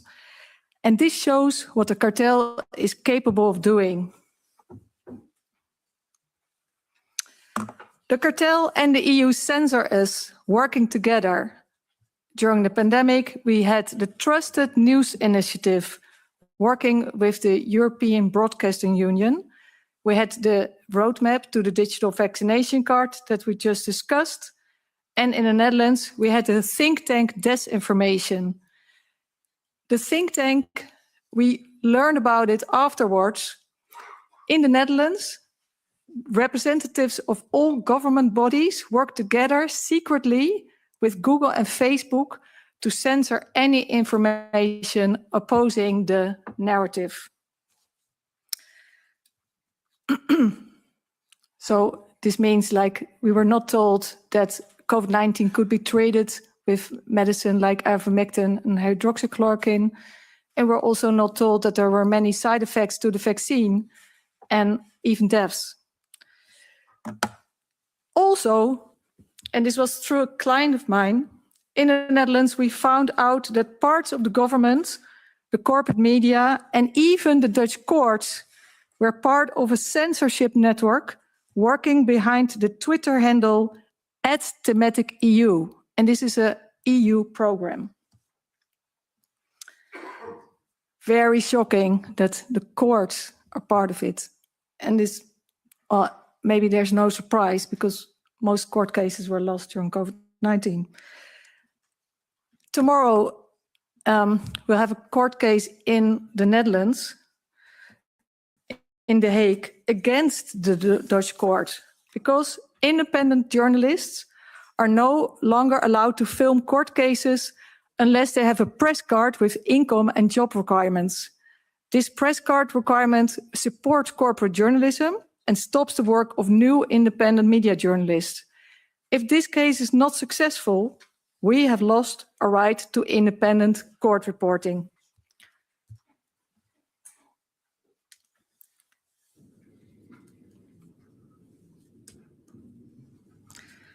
Tip number 3, counter censorship by actively looking for independent media and whistleblowers. If the chipping of babies is already done today, what will happen tomorrow?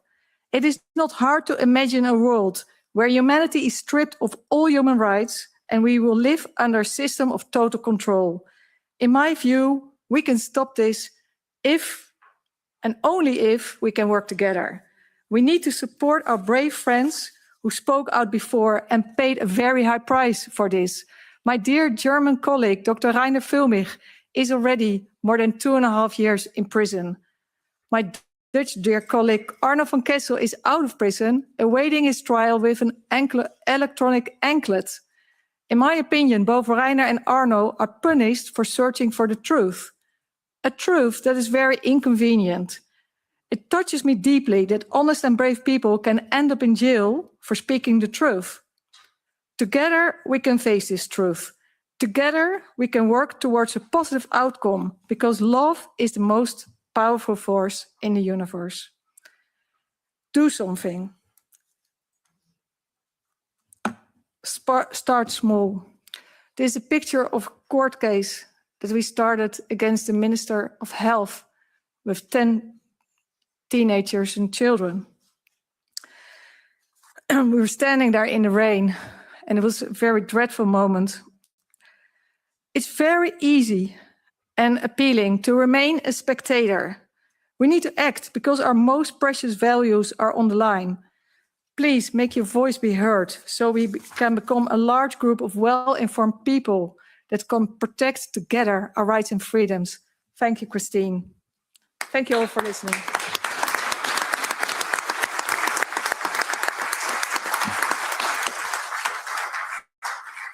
So we have a couple of minutes left, and we also have in the room with us Professor Dr. Christian Perron from France, and the interpreters are still here. So Christian, if you want to speak in French for 3 minutes, it's possible to speak en français or English, whatever you prefer.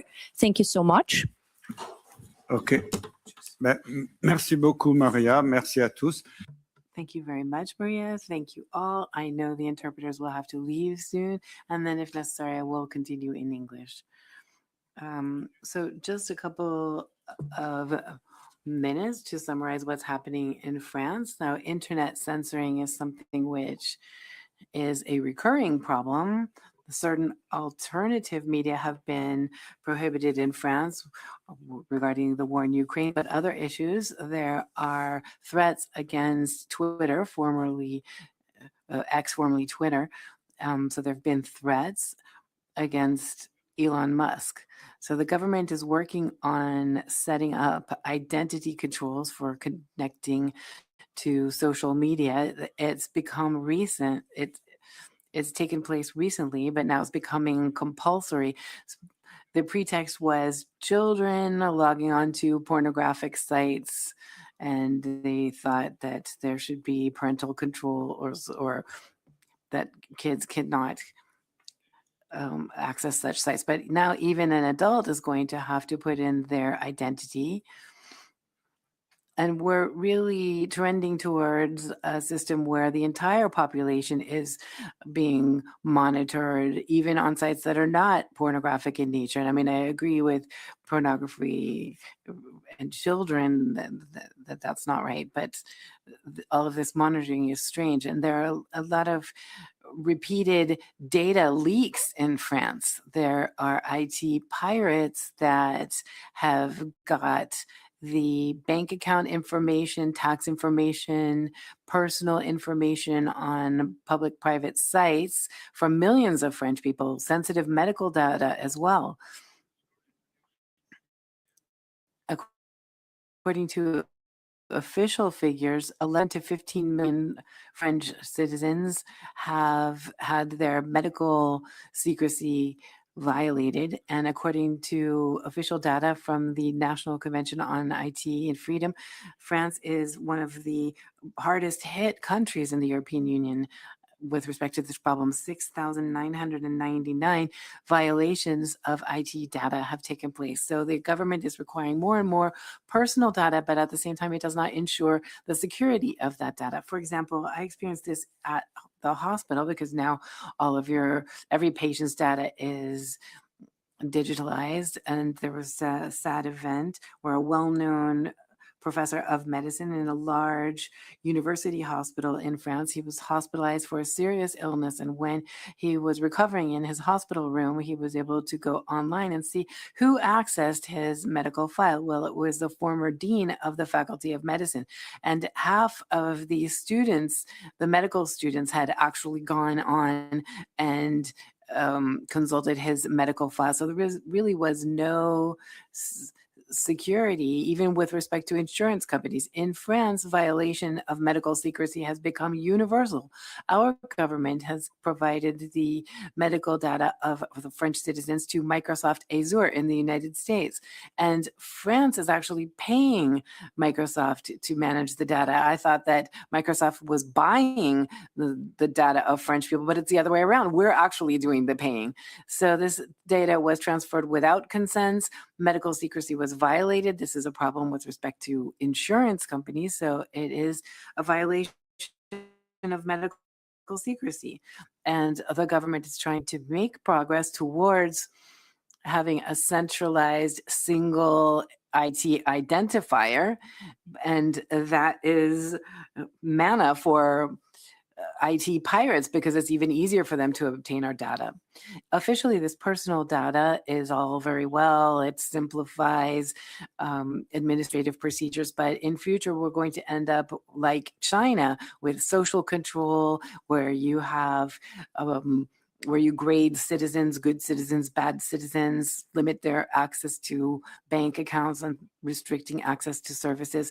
And in France, the data is not transparent. There is data in ministries about COVID mortality rates based on who was vaccinated against COVID. They have all of the figures. Other experts have asked for this and they refused. They said, we don't have this data. But recently, in December 2025, there was a group of government experts who published in the Journal of the American Medical Association, they published an article that said that in France, vaccination was wonderful. It saved many lives. But we have evidence with medical experts who examined this article. They said this is entirely false. They have databases. They don't want to make them public. And then they turn around and publish in major journals. So I have some friends who are experts and we work together to try to shed light on this, but they push back. And the fact that all of this is digitalized leads to exclusion, marginalization, and discrimination against people who don't have smartphones or internet or IT skills. And in my region, the elderly are lost because they can't communicate with their banks because the banks have closed down the bank agencies. So their fundamental rights are being violated, and there's no transparency, no recourse by who's controlling the algorithms, where does the data go, where does your connection history go. In France, there is the National Committee for IT and Freedom, which initially was a great idea. It was supposed to have been independent, but it doesn't dare to go push back against the government. And in its statutes, it doesn't have the right to criticize the government. It can criticize the private sector according to its statutes. But when the government does something illicit, they can perhaps point it out, but that's all they can do. Now, as I said before, and in France, we had gone to the Constitutional Court before the elections about electronic voting machines. You know, they were not legally managed, but the Constitutional Council validated the elections. So now there's actually a risk to democracy because electronic votes can lead to fraudulent election results. So there's also a moratorium on the deployment of the digital portfolio without any strict guarantees that is necessary. Thank you very much.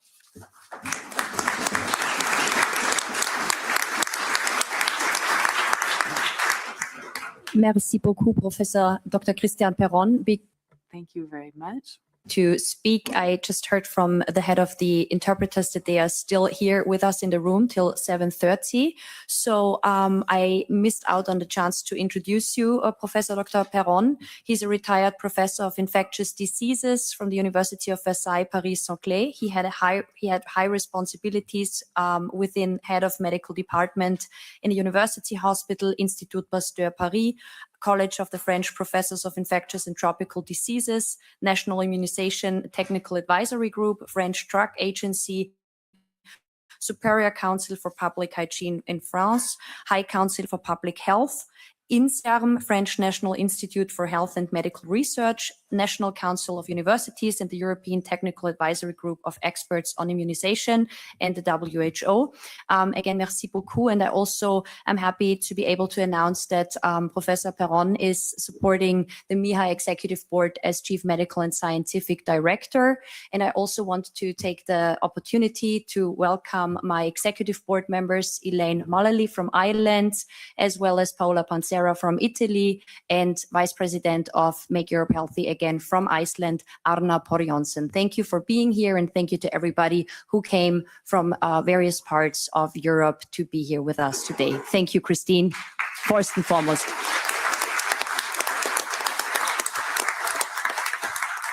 Yeah, thank you so much, speakers on the panel. Before we go to Q&A, I would very much like to give the senator from the Irish Parliament an opportunity to say a few words. If you could please stick to your speaking time, like 5 minutes, if that's okay. And I would ask Elaine Mullally to briefly introduce her. Thank you. Thank you very much. And thank you to all the speakers this afternoon. It was very, very interesting and very informative.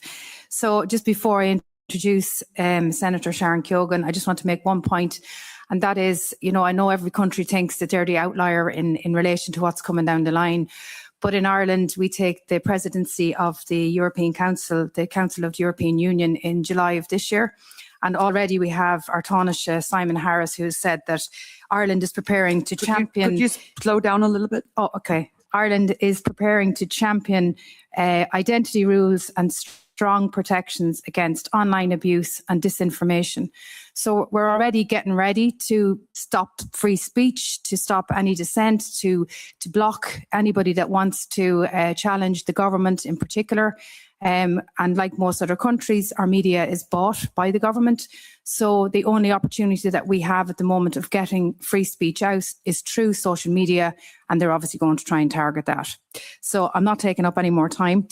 There are 13 countries represented here this afternoon, and I would like to take the opportunity to thank each and every one of you for making the journey.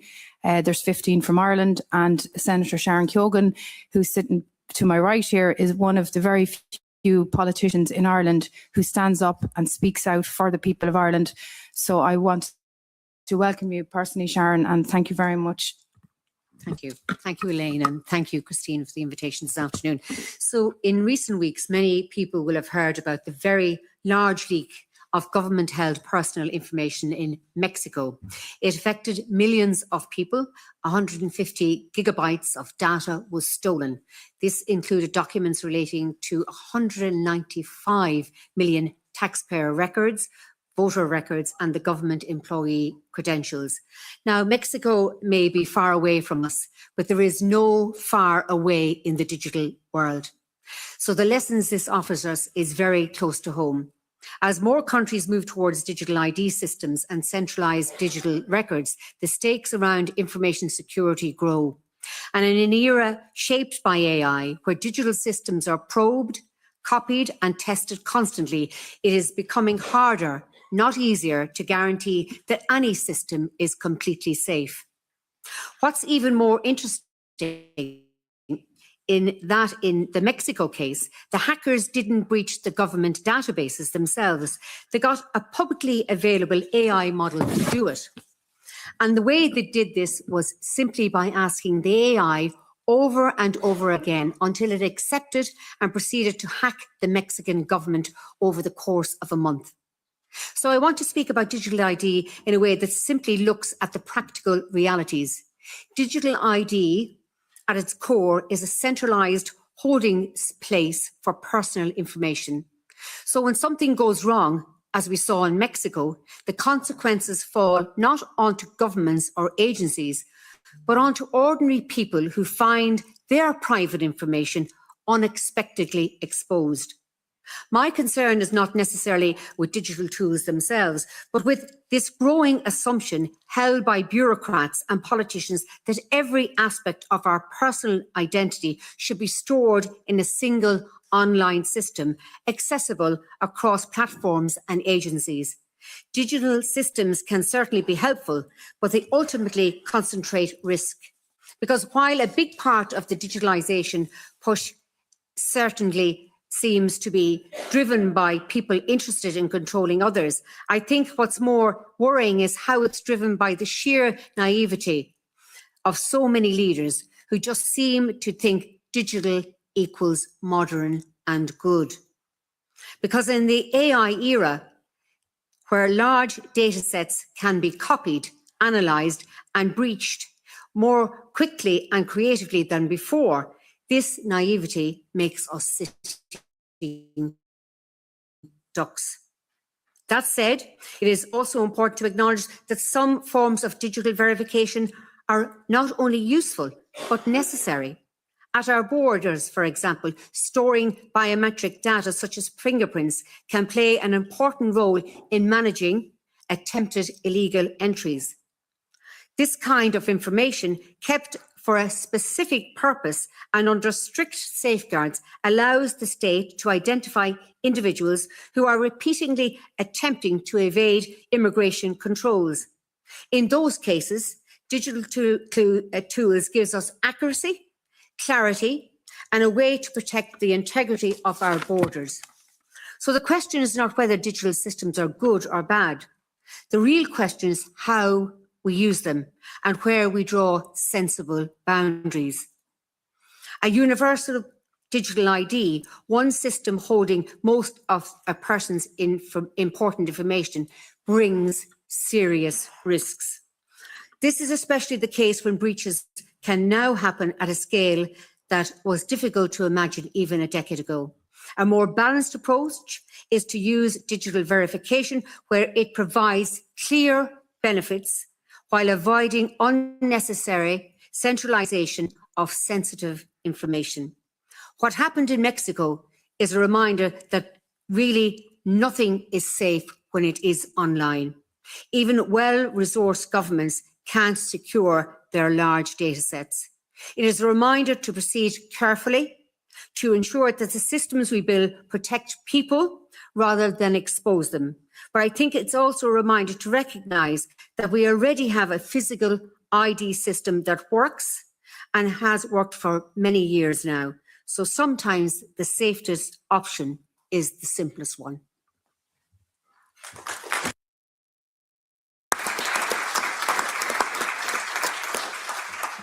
Thank you, Senator. And now I would like to give the floor to Andrew Bridgen, and I'm already curious what you have to tell us. Go ahead. 5 minutes, please. Thank you, Christine. Ladies and gentlemen, the last time I addressed you from this room, we came together, was when we joined together to raise the fears of the existential threat to our freedom and liberty posed by the World Health Organization, the Pandemic Treaty, and the amendments to the International Health Regulation. We find ourselves once again coming together with a new existential threat being pushed by our governments, and this time it's digital ID. Christine, freedom is under such threat in the UK that as of Friday, a friend and colleague of mine who happens to have a double doctorate from Cambridge University, was ruled in a court of law that she will go to prison if she speaks to me directly or indirectly, and she has been charged with no crime. That is the state of justice in the UK at the moment. And the UK government has announced, initially it announced mandatory digital ID through something called the Brit card, which sounds very patriotic, until you realise that Brit actually stands for biometric registration, identification and tracking, which they didn't tell the British people. Our government has now announced, in the face of a public backlash, 2/3 of the UK population have reservations about digital ID and don't really want it. They basically said it's no longer mandatory, but you'll have to have it to be able to function in our society moving forward. Our global masters, the self-proclaimed elites, yes, those people who perpetrate horrendous crimes against children, have decided for us that the social model moving forward will be the Chinese social credit scoring system. They cannot sell that to us through the ballot box democratically, so they have to bring it in by subterfuge, and that is exactly what's happening now. Digital ID is a trap, and it's always better to avoid a trap than to try and get out of it once we're in it. If we agree to digital ID, we'll be giving control of almost every aspect of our lives to our governments. We'll not only be giving every aspect of our lives to our governments, but we'll be giving every aspect of our children's lives, our grandchildren's lives, and indeed generations of our nations yet unborn. Because this digital ID is a one-way street. No government's ever going to give that power up. And to give this much power to any government, you'd have to trust them implicitly. I would ask you, how much do you all trust your governments, particularly in the wake of the pandemic response and the way they treated us? Currently in the UK, we have a government which has the lowest approval ratings ever in history.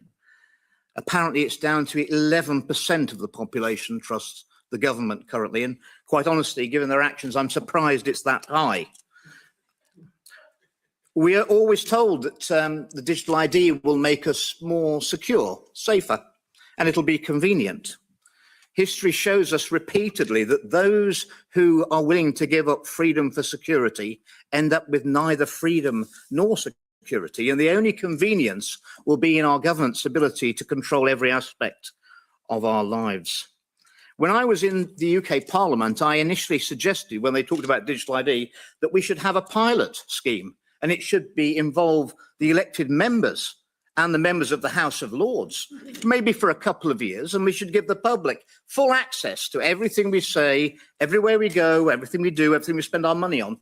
And then perhaps after that pilot, we could have a debate on whether we felt it was intrusive or not. As you can imagine, I didn't get much support across the House for my proposal. So people will say to you with regard to digital ID, well, but if you've got nothing to hide, you've got nothing to worry about. That is as ludicrous as saying, I don't need freedom of speech because I've got nothing to say. Ladies and gentlemen, for the sake of humanity, say no to digital ID. For the sake of future generations, those future generations who will never know the freedoms that we gave away for them, and it will not happen in my name. Thank you very much for listening to me.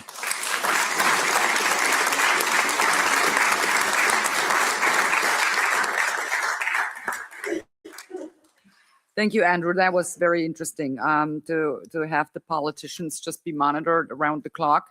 I remember when we requested that all the MEPs in this house please provide their vaccination status, because we wanted to know whether or not they took that mRNA injection.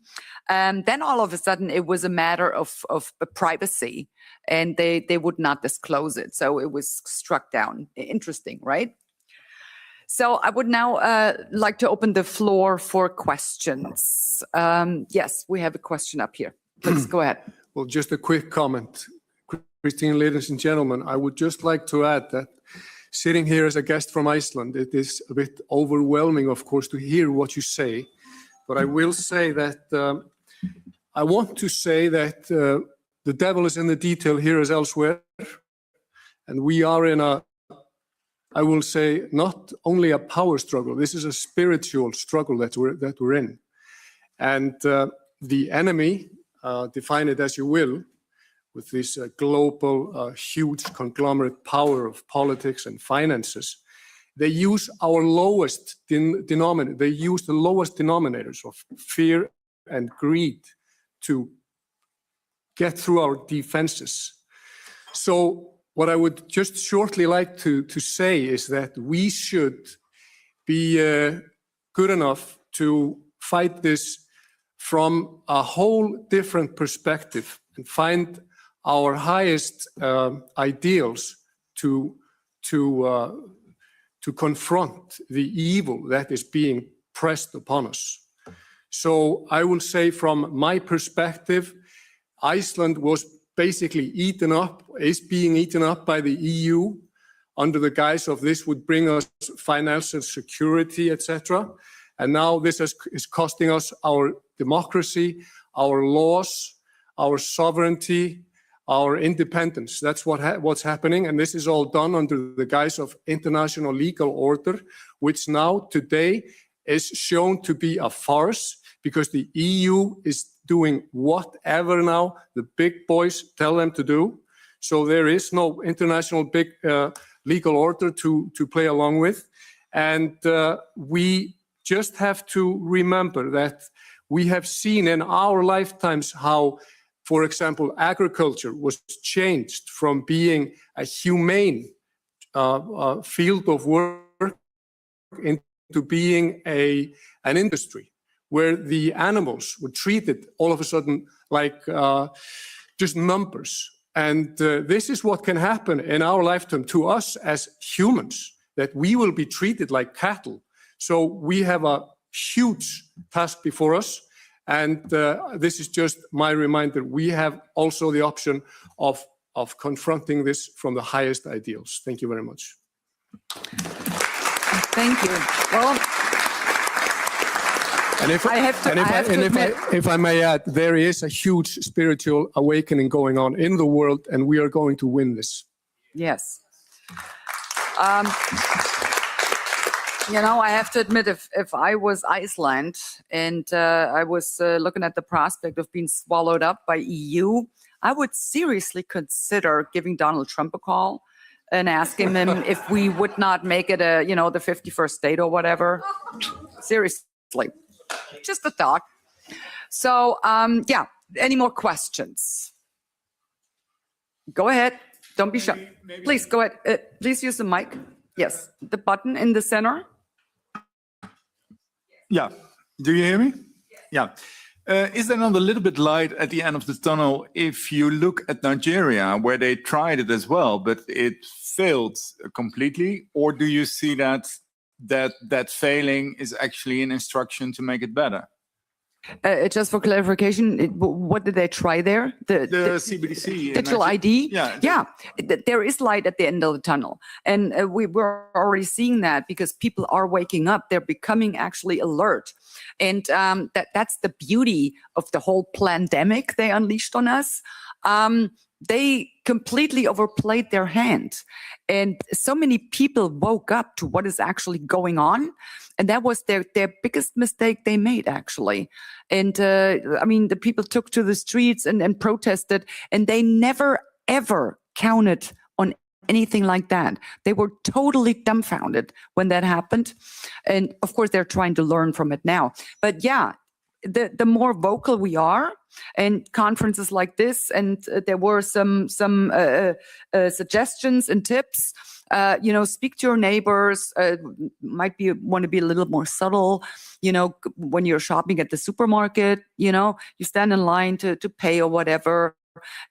Just start a conversation, but don't overwhelm the people with and you have to know this and you have to know that. Don't do that. Just ask a question. Isn't it nice that we actually can still pay with cash, and see how they react?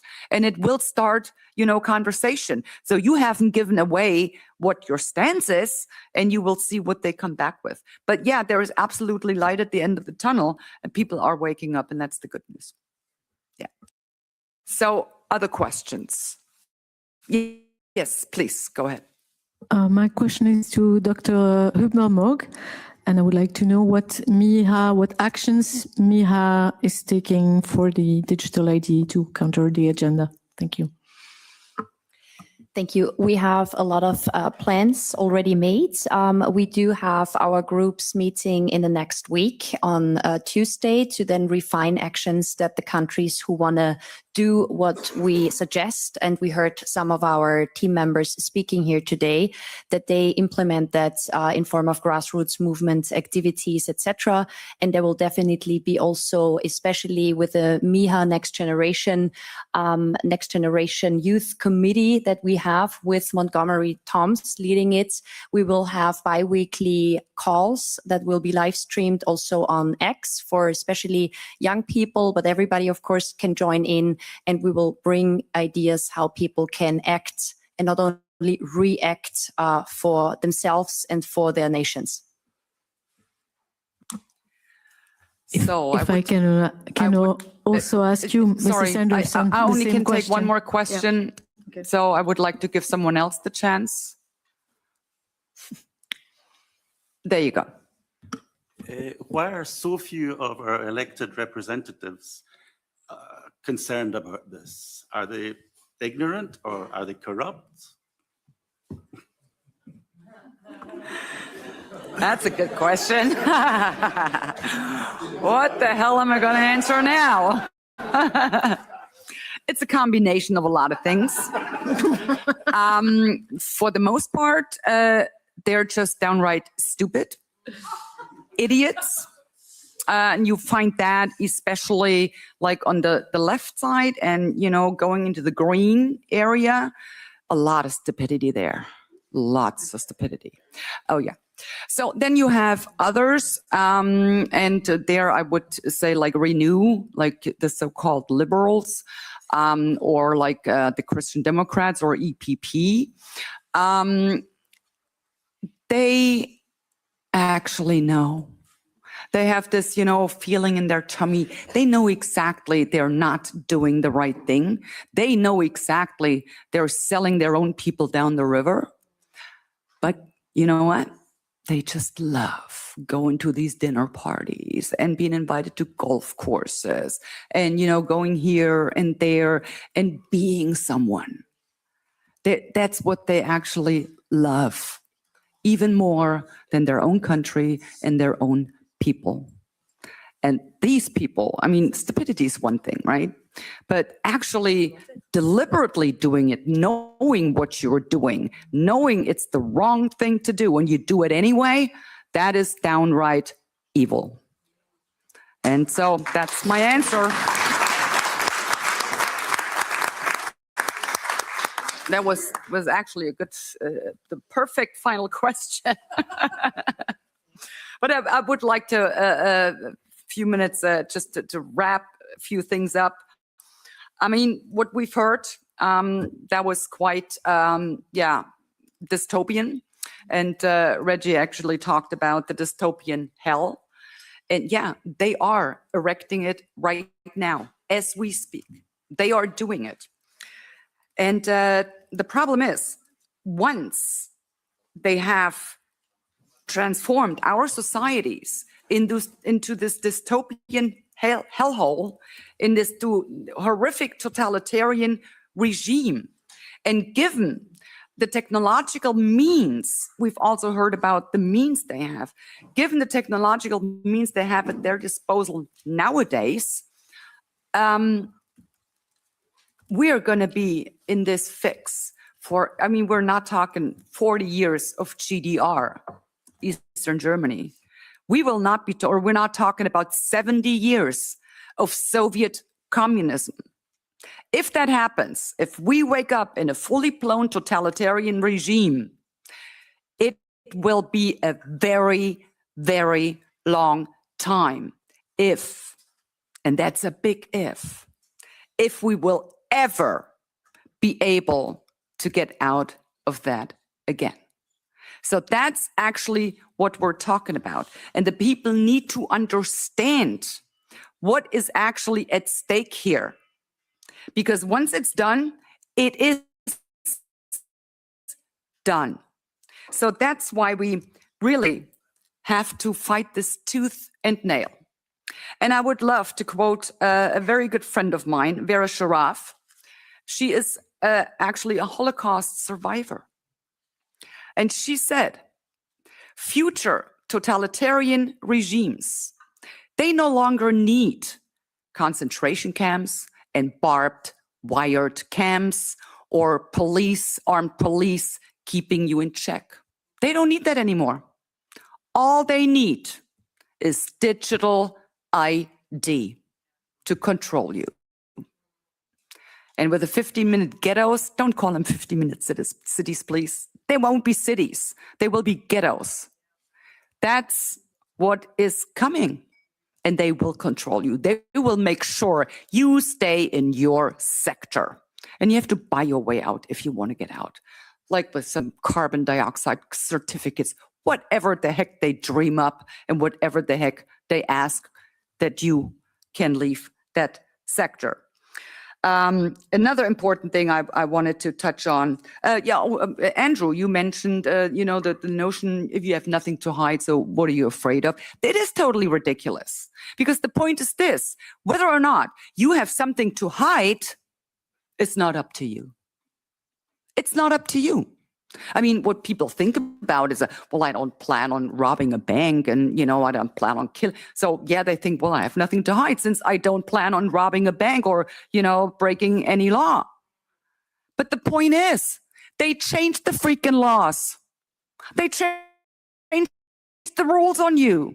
You consider yourself to be an upright, totally honest citizen. And bam, they changed the rules on you. You want an example? Guess what? In the United States, up until April 30th of 1933, you had nothing to hide if you owned gold. You had absolutely nothing to hide. And boom, the next day, it was illegal to privately own gold. So if you owned gold from one day to the next, guess what? You had something to hide. And you would have never guessed it. So stick that line. If you have nothing to hide, what is your problem? Stick it. Seriously. And then I wanted to touch on what Montgomery said. You said, I think you have the capacity to say no. Well, not only do you have the capacity to say no, you have the duty to say no. Because ladies and gentlemen, always remember, silence and compliance enable tyrants. And once you tell them no, not only will you let them know that you won't play their stupid little game, you will also take the power away from them. They are relying on that you are complying. That's what they want from you. And I get it. A lot of people, they comply because they're afraid of what their government might do to them if they didn't comply. The truth is, they should be way more afraid of what your government will do to you if you do comply. Don't comply. Have the courage and the guts and the sense of duty to say no. Take the power away from them, and then they have nothing. They have absolutely nothing. And if a lot of people start saying no, what are they going to do? What are they going to do? I tell you what they will do. Nothing, absolutely nothing. They will gradually roll back this whole shenanigans and will pretend, well, we've always been saying that. That was stupid stuff. That's what will happen. We're seeing it all the time. So this is pretty much me wrapping this up. Go out there, spread the message of what is coming, and always remember, when the government wants something from you and you don't want to do it, simply say no. Thank you very much.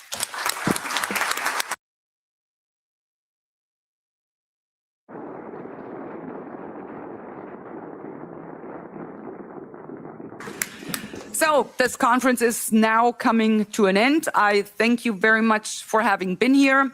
A lot of you traveled very far. I really appreciate it. But we are in this together and we need to win this fight. And I think we're in a good way of doing that. You all travel safely, come back home, and see you next time. Thank you.